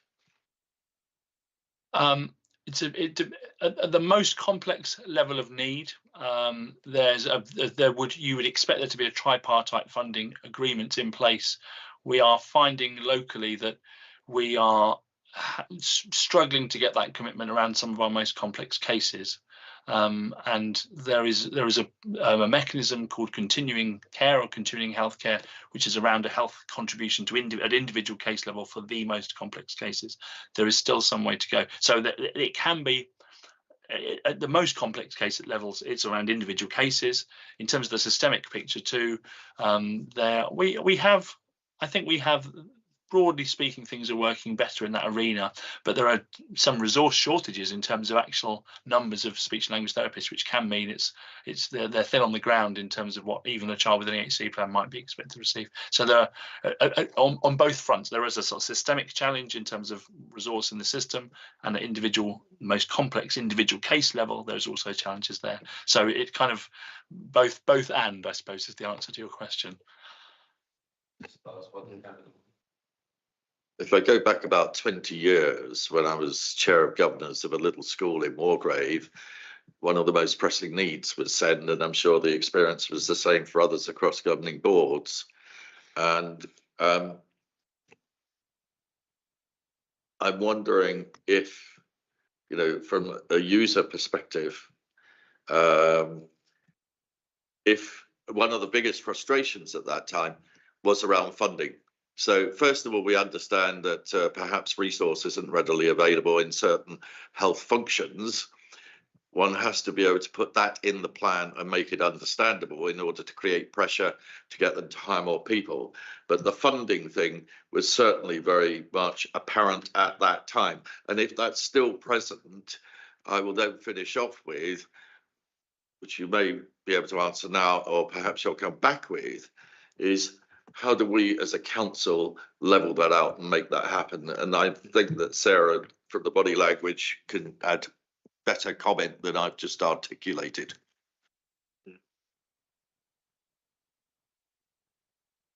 Shall I respond, or is Sarah going to add something first? Yeah, are you happy to begin, Sarah? Can do. I'm happy for Jonathan to go first. I think for the family's lived experience, it is that experience. So families generally aren't bothered how it's funded or how much it's funded, as long as their child's needs are met. So I think that was what my question was going to be, because there's lots of stuff that's gone on internally to improve systems, like the new area Senko and the PFA coordinator, which is really quite key roles for the family's lived experience. So my question to Jonathan was, when do we start to think we'll see some of the impact and the changes of those things? That you've got lots of green ticks, which is great, but actually when will that start to filter down to that lived experience? And it is much more around, you know, a plan is a great document to have, but if it's not fulfilled because the school hasn't got capacity or capabilities around those needs, then it's not necessarily just about funding. Does that make sense? It does, and there are other aspects of that. It's not purely about available budgets, because again, within the speech and language sector, for example, it's skill shortages. Often there are funding for these posts, but there are a number of vacancies within the team because there simply aren't enough trained speech and language therapists available. So even though the money's there, there's a skill shortage in certain areas. I think in terms of the families' lived experience and when they're going to begin to see some of the impact of this work, I think the one area, I know we've discussed this previously, Sarah, around that ordinarily available offer and consistency of it. Our area Senko is working with, she's got a working group of schools, she's got a number of Senkos signed up to work with her. They're going at pace. They want to have the ordinarily available sorry, I stumble over the word every time I say it. Ordinarily available offer refreshed really by the autumn term, and but of course what comes with that is a significant training impact in terms of the first step is to get the consistency around an agreed guidance. Then to ensure that every school is aware of that and has been through the process. That'll take a little. I think that'll take a little longer and could take us into the spring next year. But I think you'll begin to see that it's about that consistency of, as you well know, it's about that consistency of offer. And I think in terms of seeing that on a more widespread impact, we could be into spring next year before that really begins to show itself in terms of changing practice and improved practice in some of our schools. Make no mistake, some of our schools are outstanding. Many of our schools are excellent, but there are others who perhaps are not doing quite as much as we'd like and expect, and it's those we are focusing our resource on to ensure that everyone's meeting the same high standards. Just add a little bit about the health side of it. So I think what has changed in the last 7 or 8 months is the relationships with the individuals who are kind of like our counterparts in health locally, so in the Berkshire West footprint. So I think those relationships are building, and those workshops that we've been holding that you saw on Jonathan's slides are helping with that. and they are trying to move forwards. So that I see that's quite positive. The problem that we've got is a more systemic one in the NHS. We've got this very large integrated care board thing that where we were a tiny little bit hanging off it. So it's Buckinghamshire and Oxfordshire, and then 3 little bits of west of Berkshire, who are quite insignificant compared to Oxfordshire and Buckinghamshire. So we've got to make our voice heard, and I have to say Susan Parsonage, is doing really good job on trying to make sure that we do get ahead. But we've got a different systemic problem in the NHS, which I think it was last week I was at an LGA webinar for lead members on children's services, and they had a lady from the Disabled Children's Foundation, I think it's called. I don't know if I got the title right, but I think that's what it. And she said the problem with the NHS is that they don't focus on children. It's all about adults, and they've got to be made to look at children as a thing. So they have paediatric department, yes, fine, but they don't consider children in the same way they consider adults. And that means that their focus is not on providing these things for children. It's down their priority list compared to heart attacks and adult social care and so on. And that gives those people that we're working with a challenge as well, locally, because their resources are few. Even when they've got post resources, Jonathan has outlined, the skill shortages mean that they can't recruit to those posts. So even if they're willing, we can't necessarily help it. But they've also got this problem of getting the bulk of the NHS, the vast thing, to shift its focus to look more at the needs of children generally, and that includes children with SEND and children with disabilities. So that's quite a large task, I would say. That was it. The LGA had some. Yeah, it's a national problem, but we are particularly underfunded here compared to what other local authorities get out of their ICBs. We don't get what we have benchmarked as being the norm at all, and so we are negotiating with them about that. Well, I know you just ended by saying we're negotiating, about that. When you were talking about this, lots and lots of people were nodding. It clearly resonated. We have quite a number of people here. My question is, if it hasn't been done already, is this something that could be raised with the executive and the leader and the Berkshire lead? Is it the Berkshire Leaders Group? To see whether it could approach the NHS or all of that is in hand. I think it is fair to say. And Susan is doing a sterling job on behalf of local authorities in west of Berkshire to try and drive this forwards, but obviously on our behalf particularly. Okay, perhaps if we could still note that in the minutes that that we are supportive of that approach. Sarah. I just wanted to add to that SEND is even a smaller part of the children and young people as well. So it wasn't actually, I don't think SEND was in the original long-term plan for the NHS. And as parent care forums and as we work nationally, we are also talking to ICBs and our health partners around the inclusion of children and young people and those with SEND. So it's working both ways. Sarah, do you have any other questions or comments? Okay, Ian? Just want to clarify something from Prue. You said we get less funding than other areas. Is that back to the perennial problem of us being treated as a very rich borough again? Same formula? It's not that isn't the problem. The problem, I think, is how our ICB our Integrated Care Board is configured.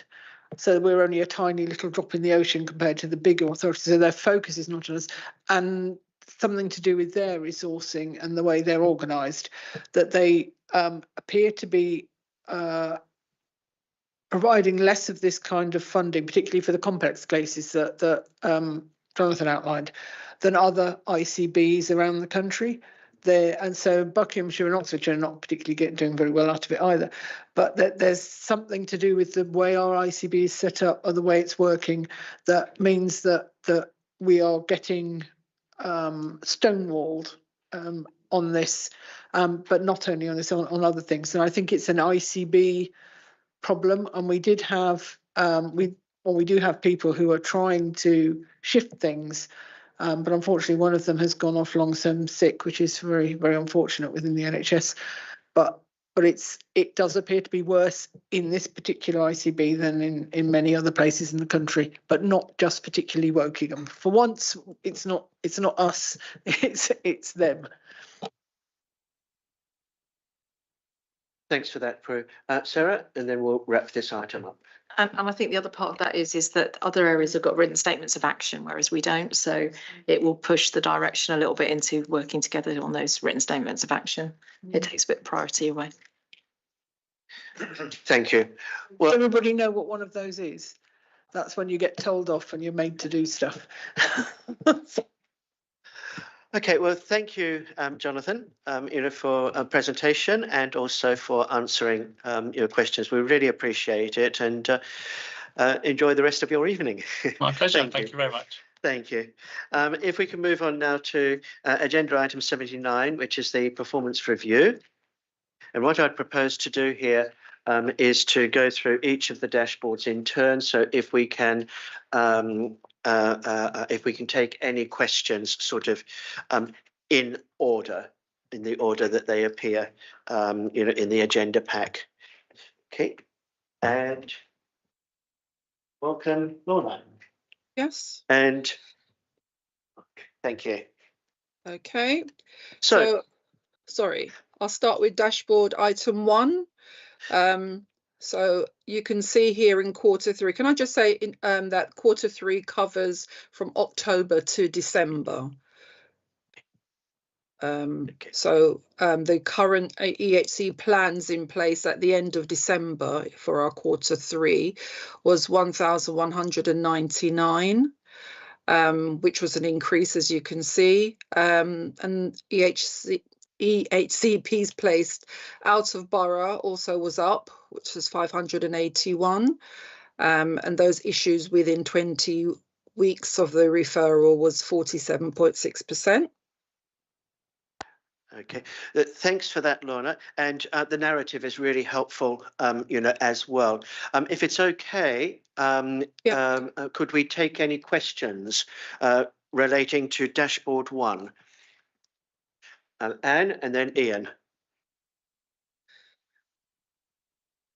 Anne? Sorry, I'm just going to ask, in dashboard 1, could you show the number of EHCPs requested per quarter? Ming, Ming, would you like to answer that? Sorry. Yeah. Well, sorry, I'll leave that to me. Yeah, sorry, member, I don't have that in hand. I'm happy to surprise out of this meeting. Is it something that we should add to the report in future? I think because what you're showing is the cumulative totals, aren't you? Yeah. Of EHCPs, and I just I think the number of EHCPs, I don't know whether it should be better as requested or agreed, but the number coming in per quarter. We do have the data, but I just don't have it in hand. No, okay. Happy to share afterwards. Okay, so if that could be shared after this meeting, and then I think we can talk outside the meeting about whether to include this as a regular line, within dashboard 1. So thank you for that, Anne. Ian, and then Sarah. If we could look at the third line, EHCPs issued within 20 weeks of the referral. We've got it as an increased number. It's gone from 33% to 47.6%. That sounds good to me. So surely the arrow should go up. It's this problem of reading arrows again, I'm afraid. Elsewhere across overview and scrutiny, we seem to have gone over to using better, worse, or no change. And it's a far better way of doing it. Is this arrow correct or not? It doesn't look correct to me.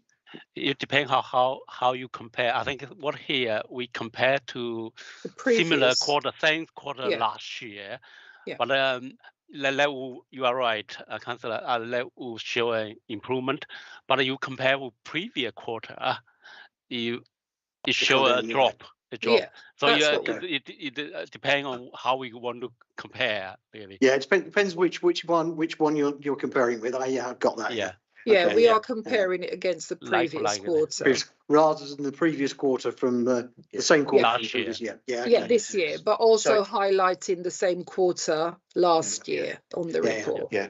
I got it. Sorry, Ian, just before you go on, okay, I'd like it to be noted that the Overview and Scrutiny Management Committee, we have made recommendations with regards to particularly the use of arrows, in dashboards, because it's not being used consistently across different committees in different reports. And one of the recommendations that's been made, has been perhaps, it would be better to use improved or deteriorated, better or worse, or some other kind of descriptor. So we've decided to leave that, though, until the new municipal year. So, but thank you. Another question, Ian, and then Sarah. Sarah? Hi, I've never been a fan of this table, as you know, and I really don't think this provides you enough information. And I would like to propose that you consider one of your recommendations to change this, because I think we now have much better data internally that would facilitate this, because I think a lot of the questions like Anne was asking is that you need to know what's coming through the front door. What are your requests? How many are actually going out of the front door as completed? And I would also suggest the totals aren't really going to go down. And the other bit I think that would be really interesting to the group would be the mediation and tribunal numbers, because that will give you a really good indicator of what's actually going on and the satisfaction and where the issues are, and give you opportunity to question at depth.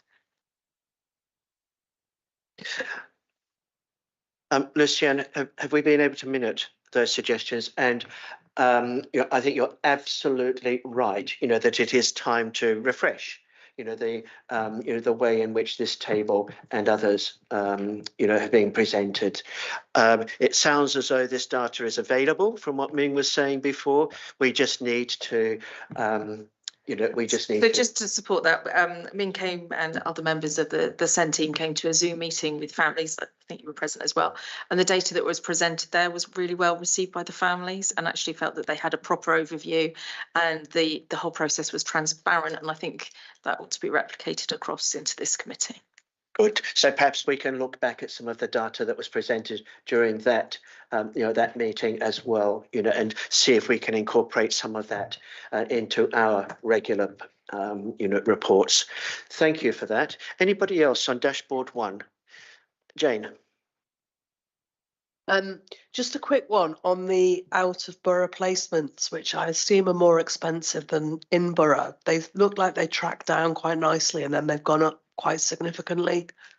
Is there a reason for that? Okay, Ming, are you able to answer that? Yeah, it's just the needs, some specific need. We just could not find local provisions, and parents are also those provider outside the local area also doing good communication to publish the provisions and request for those provisions are need driven. Demand is high, but I would like to use the word need in that because the need, we do think very carefully. Of course, we talk about financial side, as Sarah said, like for parents, probably that's not they want to see, but this is very much, I think, the need driven. When we look at whether the child needs place out of borough or in borough or not, it's not something we can put a target. Have to be need driven. I'm sure Sarah support that.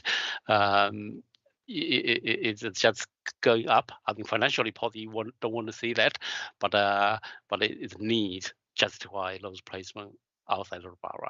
But of course, at the moment, as you know, the positive thing, we try to build more local provision. Also, we want to talk about whether we can use more creative ways, not necessarily waiting for two new free schools to be built. One can use AP better, and any other school-based special unit, etc., better or not. It's an evolution process, but at the moment, that our number one consideration is the child's need. So it just happened, the figures higher this time. Jane, you okay with that answer? Okay. Sarah, would you like to add anything? I just wondered whether the out of borough placements, whether it would be worth considering looking at what those that are going to mainstream settings as well as specialist, because it doesn't mean just because they go out of borough that they're all necessarily going to be in expensive specialist provision. There will be some mainstream places within that. Right. Again, that might be something that we could we can consider. look at it. Yeah. Yeah, exactly. Thank you very much for that point. Welcome, Andrew. Yeah, we've just started agenda item 79. Okay, the performance review, the KPIs. I know that you had a couple of questions, possibly, relating to that. And the first one was on dashboard 1, which we've just been considering. So, sorry for putting you on the spot there.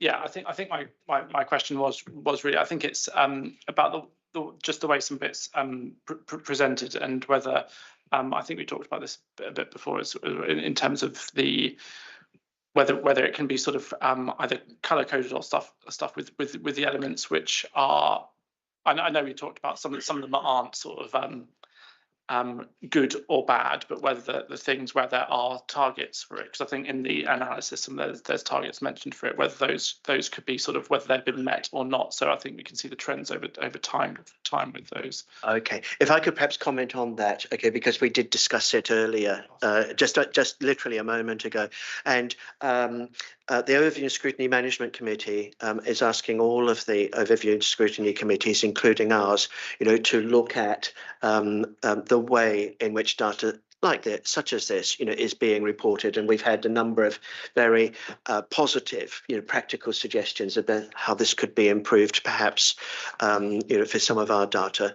So, yeah, so that is in hand. Okay, it will be left to the new municipal until the new municipal year, before there are any decisions are made. So, Sarah. May I just have a question about the ones plans issued in 20 weeks, the 47, because for me the downward arrow very much is around the fact that it's reduced throughout the year, and why there's the sudden dip. Yeah, we I can answer that question. Yeah, we just not coincident or not the previous year same period as the job, but this time we did analysis to find out what's the driver for that dip, and it turned out that the main factor is our commissioned therapeutic service, the assessment being delayed. As you know, educational psychology and therapeutic service, we call first 6 week assessment. You let first 6 weeks assessment being delayed, you have knock-on effect.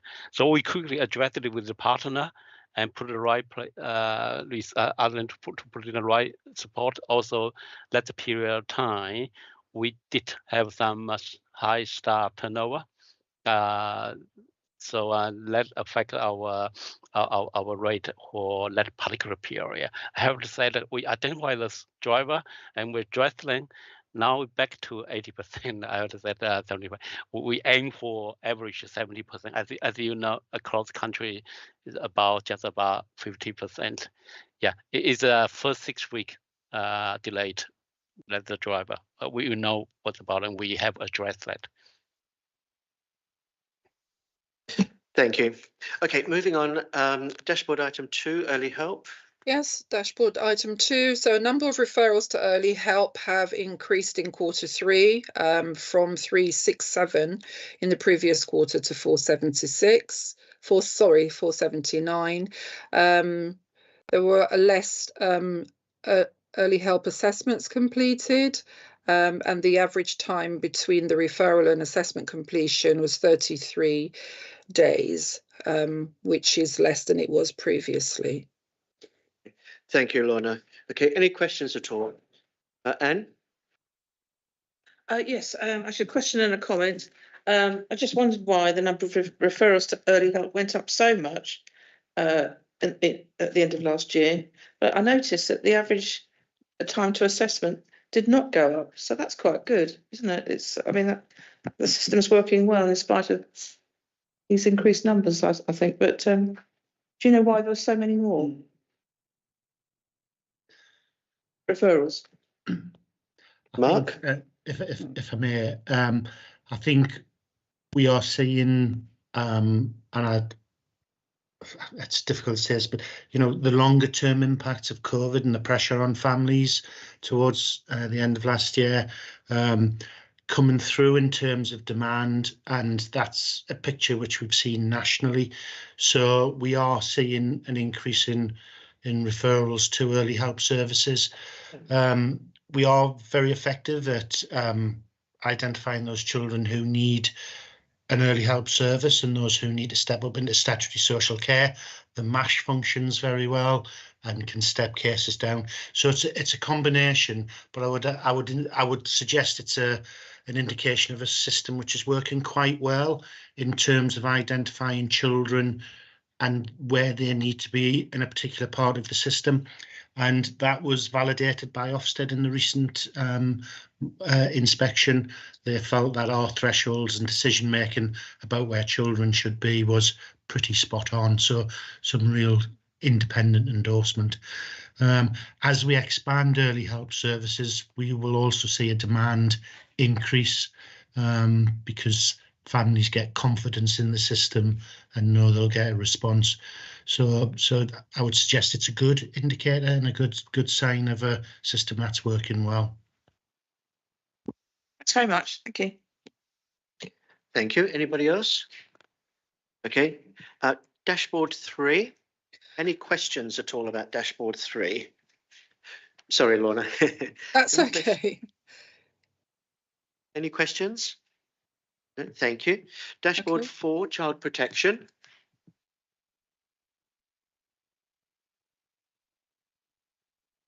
Dashboard 5, children in care.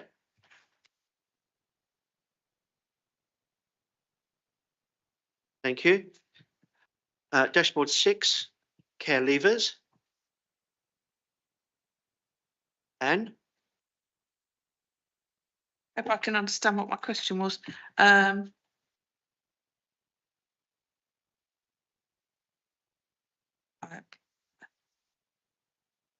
Sorry, I don't think I have a question. Beg your pardon. No problem. Okay, thank you. 7A, children missing from home or care. No? Okay. Sorry, Anne? Sorry, I beg your pardon. Going back to item 6, I thought there was a contradiction about the number of care leavers in suitable accommodation, because I think somewhere it says that the numbers, I think there are two statements somewhere. One where it says numbers in suitable accommodation are going up, and another where it says numbers in suitable accommodation are going down. You might be referring to the bottom 2 lines in that table. Yes. So if so, they're 2 separate items. They are different items. But would somebody, perhaps Mark or Lorna, be able to comment on that? It's true. So we had 117 children who were considered to be in suitable accommodation at the end of Q3. So of the 125 children who were in touch, 117 of them were in suitable accommodation. So Chair, they are 2 different measures. Yeah. One is those children we're in touch with, so we have regular contact with, and the other is those who are in suitable accommodation. So you could be in unsuitable accommodation, for example, if you're in custody, but we're still in touch with you because we visit you regularly. So it's a measure of 2 different things. Right. Okay, thanks very much. Thank you. Yeah, the devil's in the detail, isn't it? It's that little word "and," in the second to last line. But I think I might have understood it. Yeah, are we okay on that now? Okay, thank you. And thanks for raising that, Anne. Okay, so back to 7B, children missing education. Questions? So children missing education.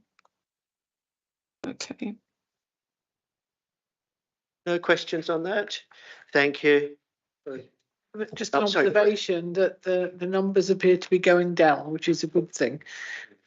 Yeah. Good. Any other questions or observations? No, thank you. 8, our children's services workforce. Graham, thank you. Percentages are great. What are the real numbers? So are you referring to the turnover, the 12 months rolling turnover? Yeah, so for example, in Q3 23-24, it says 18.7%. Yeah. Out of how many? 10, okay, 100? Right.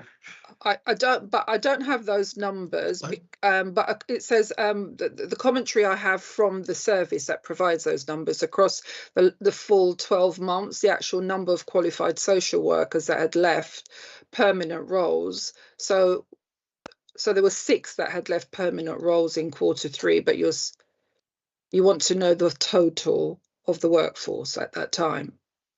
Adam may be able to give a bit of context around it. Adam, thank you. So generally, we have about 100 social workers, just give or take. So the percentages normally pretty much equate to the figures. So the 26% locums, I think, is about 23 social workers. Thanks. That's what I wanted to know. Okay. Yeah. And I think it's important to say, Chair, that some of those locums have been with us for a considerable time, and therefore do provide consistency and stability, but working as a locum suits their personal circumstances. So being a locum is not necessarily a bad thing. No, I think the narrative is for this table and all the others, is really, really good. But I'm thinking perhaps going forward, specifically dashboard 8, if we could consider including, the figure for the current workforce and the numbers of locums, just as a part of the narrative, I think that would be helpful. So, Andrew. Yeah, I was just wondering how does this sort of stack up with the national picture as well? Is this oh, sorry, I've missed that. No, sorry, for this bit, is the recruitment and sort of retention, is it quite a big thing nationally, particularly to the southeast or particularly to Wokingham? Do you want to start, Adam, or shall I? I would say it's a national challenge. It's just impacted differently in different areas. So with our neighbouring authorities, they are in a similar position, and it does go up and down as different local authorities try different strategies to recruit and attract workers. So we have a range of strategies that we're implementing currently around ASYE's Frontline, which is a training program, and apprenticeships, and that number will go up and down. So during COVID, we got a number of locums down to about 15% or 10% was our target, and we got very close to that. But then as we were exiting COVID, that number increased again. But it is a national challenge in terms of recruiting permanent workers, qualified social workers. Members may remember that last year, I think it was in September, October, we considered workforce recruitment and retention, and in the forward programme, the current proposal is that will be an agenda item again on the 16th of September meeting. So, Prue, were you going to say something? Yeah, so it was also considered at Personnel Board. We looked at particularly at the apprenticeships and that kind of thing, and recruitment. The one thing I thought might be helpful to have in this table, which we don't have, is how many posts we have unfilled by anybody. So the gaps in the social workers, and I don't know whether that's possible to provide. I would say that's 0 at the moment, and we are generally able to recruit locums to fill vacant posts. So we don't have any unfilled roles that have been unfilled for a substantial period. We have gaps often where we are a permanent member of staff maybe starting, so we have a team manager starting shortly with us, and we didn't put a locum in that interim period. But we don't have unfilled roles that we are trying to recruit to. Which is really excellent, because a lot of authorities have an awful lot, and workforce is one of the major challenges nationally. I think we need to be mindful, not to allow the narrative to just keep growing and growing and growing. But I think that's a really, really important, matter. That it would be very helpful, to have just a sentence explaining, where we're at in terms of unfilled, any unfilled posts and so forth. So, okay, well, thank you very much, Lorna and Mark. Okay, Anne, sorry. Just a couple of things. You're offering a 3K market supplement to new recruits. Is that in step with the rest of the South East? It brings our salaries much closer to parity with the South East. Oh, does it? Slightly better than some, but parity with most. And the principal social worker who's been attending recruitment fairs at various universities over the past month or so has said it's been incredibly well received. So we are seeing a growing interest in newly qualified and other recently qualified staff, social workers, wanting to come to Wokingham and being interested in coming to Wokingham. We've got a target this year of 10 ASYEs, so social workers in their first year of practice, and the interest is significantly higher than it has been previously. So it's really positioned us very strongly. It's not just about pay. The offer and support around those social workers in their approved year, so that first year of practice, is probably the best I've seen nationally in Wokingham. So there's a really strong offer here, which is beginning to attract interest and staff into the service. And Adam will probably add to that because they go into his service. I think it's fair to say the feedback has been very positive from workers in their first year who engage in that programme. And then that reputation spreads and is shared as they pass information on. And it's also, I think it's the last line in the letter from Ofsted reflects how workers experience working at Wokingham, and it's a place they choose to work in. And that's very much part of what we're wanting to achieve. Is it's a destination of choice in terms of people who are social workers to come and practice and work here. And I think just one last comment for myself on that. There are a number of staff who are coming to the end of their first year in practice who we might have lost to other neighbouring local authorities because the salaries are higher, but they're saying to us vocally now, we want to stay here, and because the salary's more competitive now, we are going to stay. So both in terms of recruitment and retention, it'll be a really strong thing for us. I think it's actually worth reading out the second last sentence, in the Ofsted report, because it says social workers feel well supported by visible leaders, managers and peers. Some staff have actively chosen to work in Wokingham because they appreciate the bespoke approach that makes them feel valued. So, it's not just about terms and conditions, and salaries and so forth, which of course are important. It's all these other things that social workers have said to Ofsted, that they consider, to be important and in place. So I think that's really good. And thank you for that question, Anne. Okay, so if there are no more questions at all about the performance indicators, I'd like to thank Mark and Lorna for being with us tonight. Much appreciated, and enjoy what's left of the evening. Okay, moving on. Item 80, Executive Member Update. That's me. It's you, Yes. So most of the things that that I would want to talk about are covered on the agenda. So progress on SEND and safety valve and the school place planning and so on. There's just two things really I want to talk about that aren't covered. One is you have referred to, Chairman, which is that last night you and I and Graham attended the Youth Council, which was an interesting experience. I think they produced their youth charter. We were able to talk about some of the progress on that. To see them in action was quite interesting as well. They're full of ideas. Really very impressive set of young people. It was a very energetic meeting. There were lots of questions. I felt like it could have gone on for a lot longer because they were full of ideas, and I think that engagement with them is going to work really well. And I think it was excellent.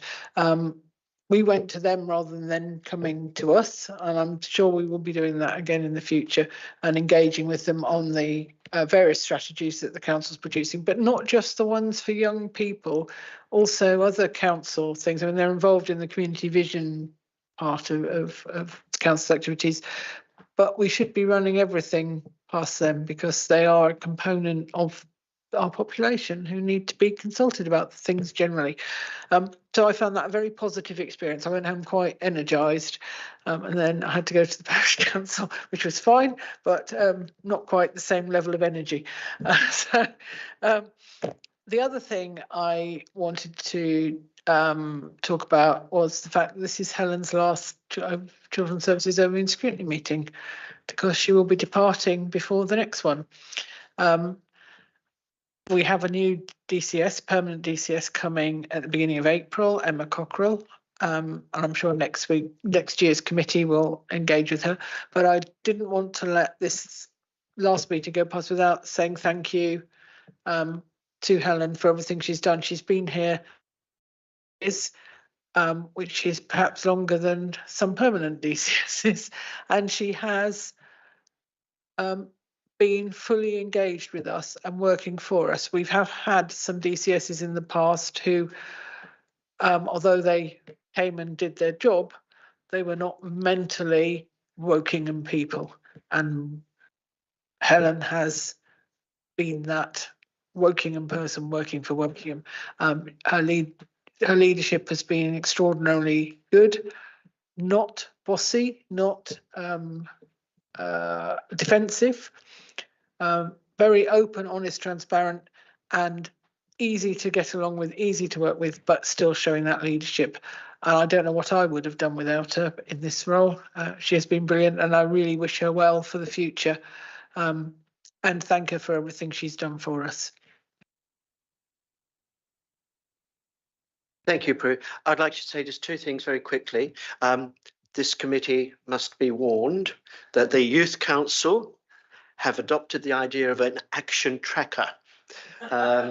So yes, which is an excellent, sorry, don't tell them, Graham.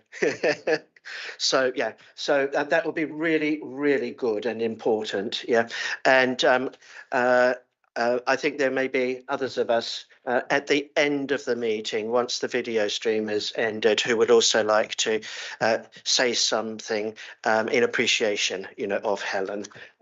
So you haven't heard the last of us tonight, Helen. Thank you. Number 81, council-owned children's homes update. I do want to make a note, okay, that this came before the Corporate Parenting Board, where it was thoroughly discussed. And it was absolutely fascinating, discussion. So for this committee, it's more, a brief sharing of information and the status, where we're at in terms of the children's homes. So thank you. Hello, can you see me? I think you can.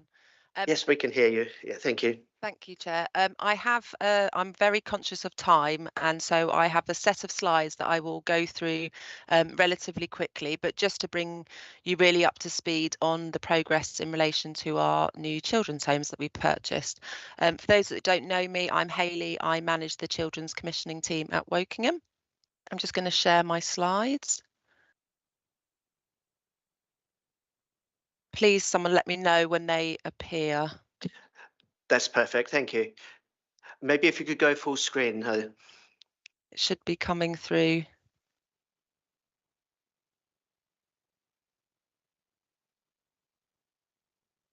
Perfect. Thank you. Yeah, brilliant. So as some of you may be very familiar with, we sometimes struggle to find the right provision, right local provision for our children who require residential children home as a placement. And For us, this is something that we looked at embarking on last year, and we undertook a full needs assessment and sufficiency review to understand what our need was in this particular area in terms of residential provision. And what we found from our analysis was that we felt we had enough children within the residential care cohort to confidently open 2 homes, one which would be a 4-bed emotional behavioural difficulties home, and a 2-bed specialist home.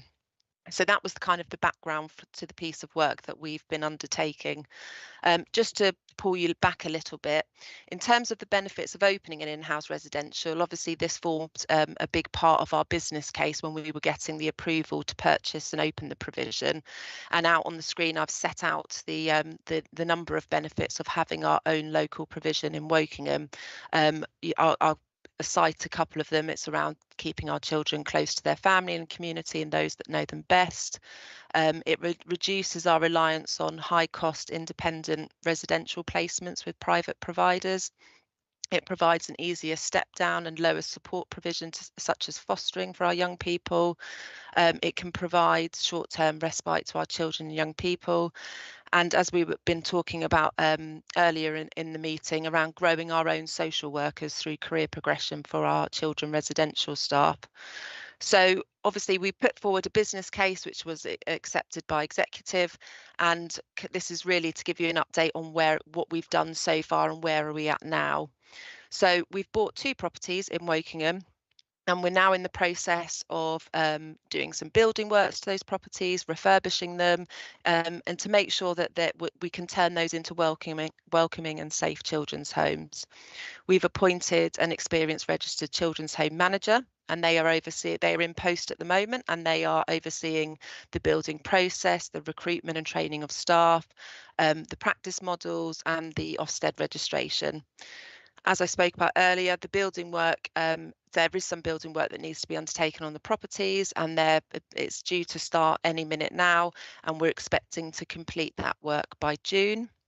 And what we wanted to reiterate, I guess, in this at the committee was the level of support and collaboration across the council, but not only the council, our external partners as well. And we've managed to work really well together, a range of different professionals bringing their expertise to ensure that we offer the best care for our children and young people.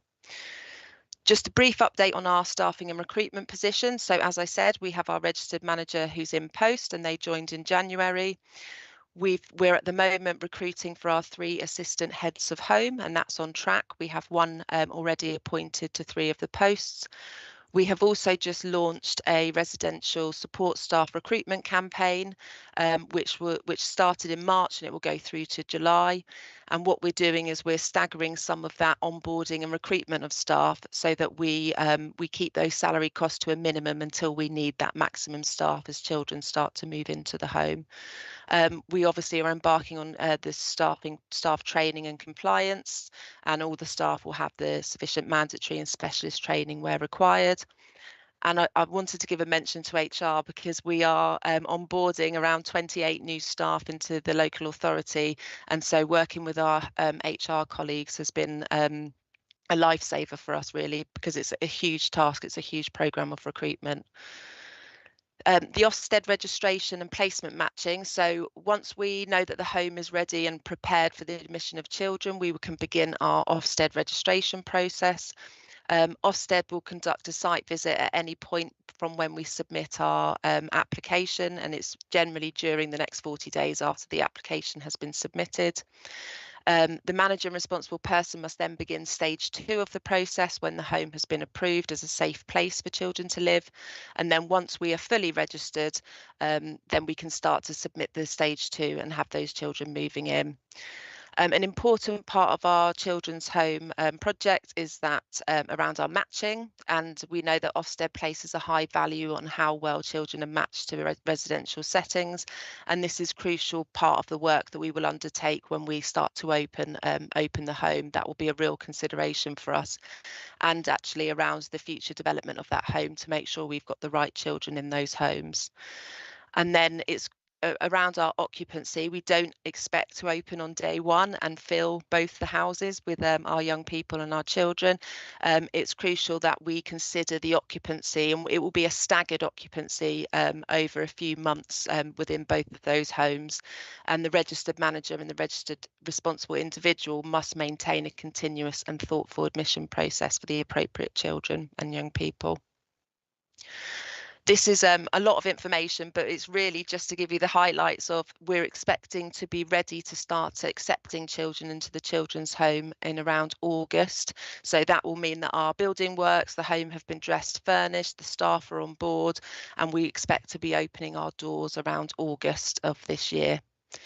That is my last slide, and I appreciate that was a very whistle-stop tour, but happy to take any questions. Thank you, Hayley. Any questions at all? No, I would like to note that yesterday I had an opportunity to spend about an hour, with the new registered children's homes manager, and looking at the home that will accommodate 4 children. Okay, and I must say, that it's a wonderful property, with enormous potential. And I know that members of the corporate parenting board had been invited, to visit the property.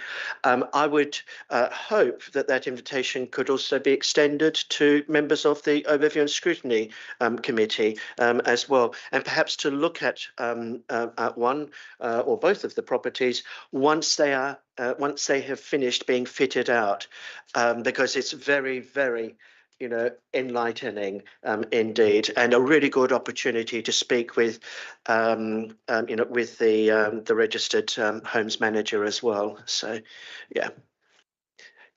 Okay, well, thank you very much, Hayley. Okay, we appreciate your time tonight. And if we could move on to agenda item 82, the education update. Gillian. Good evening. Good evening. Good evening. Thank you, Chair. Nice to see you. Everybody has a copy of the report, so I just wanted to draw attention to a couple of items in the report this evening. Not least around the usual changes to Ofsted that we experience each time I talk to you. There's something new to update around the inspection process. You probably will have caught some of the things in the press of late, which fall out from the inquest that was held into Ruth Perry's death recently. That includes the pause policy, the ability to defer your inspection, and the starting of the Big Listen survey. I've popped the information on how to engage in the Big Listen survey in the report there. If you Google Big Listen Ofsted, you'll get the Smart Survey come up.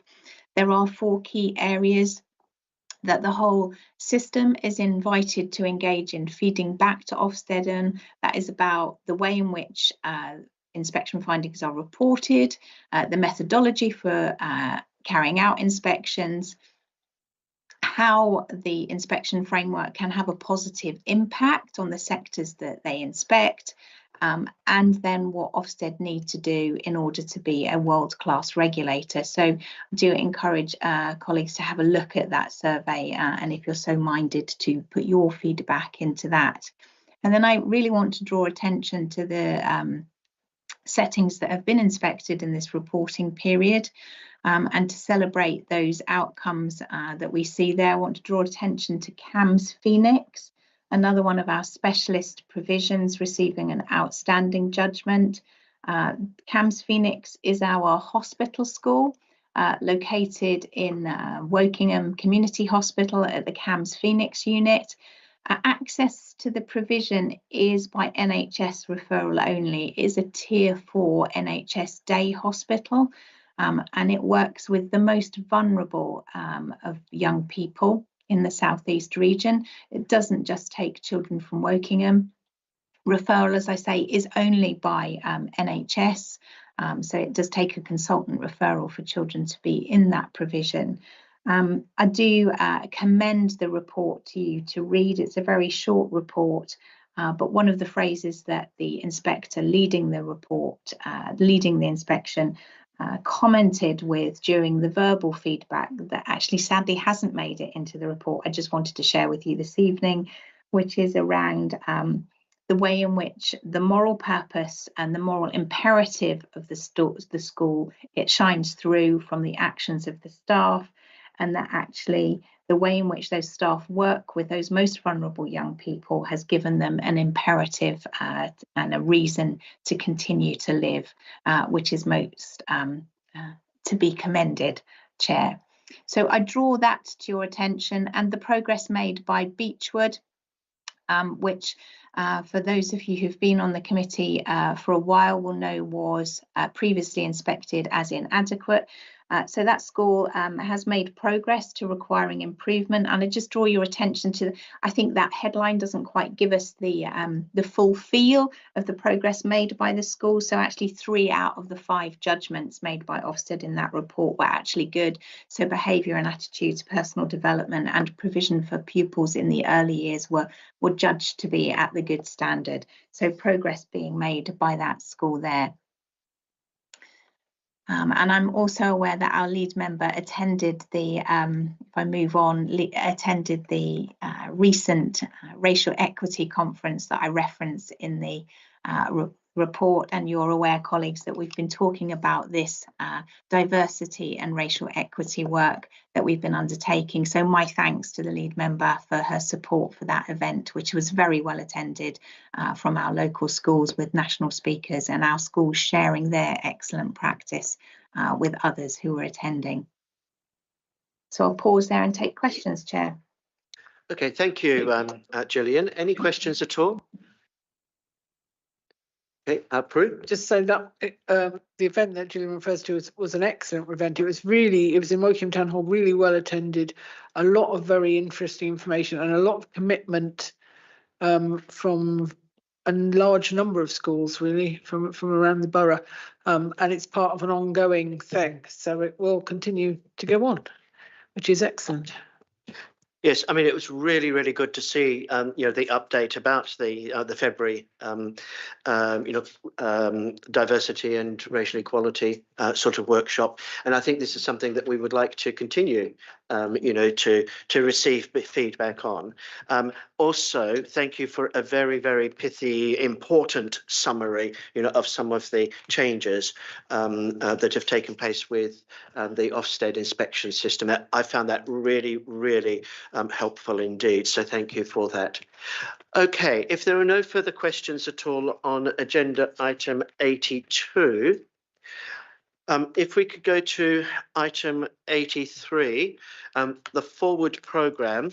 Now, I'd just like to remind people that this is very much a live document. It's not set in stone. You'll know from previous experience that it can be quite fluid. So what I would like to do is to just quickly go through the forward programme. If there's anything that that people would like at this point to draw our attention to, please do so. Otherwise, could you please forward any comments and suggestions to myself and to Ian, and we will make sure that they go into, that they're factored into future iterations. So the next meeting would be on the 25th of June, and you can see a list of the agenda items that we envisage at the moment, with the caveat that I've just given. This is subject to change. We turn over the page, then it's the 16th of September. I alluded earlier to the second item in that in the proposed agenda, the Workforce Recruitment and Retention Initiative. So we've got a number of items like that where we are very consciously making sure that we are ensuring that we are bringing people back, to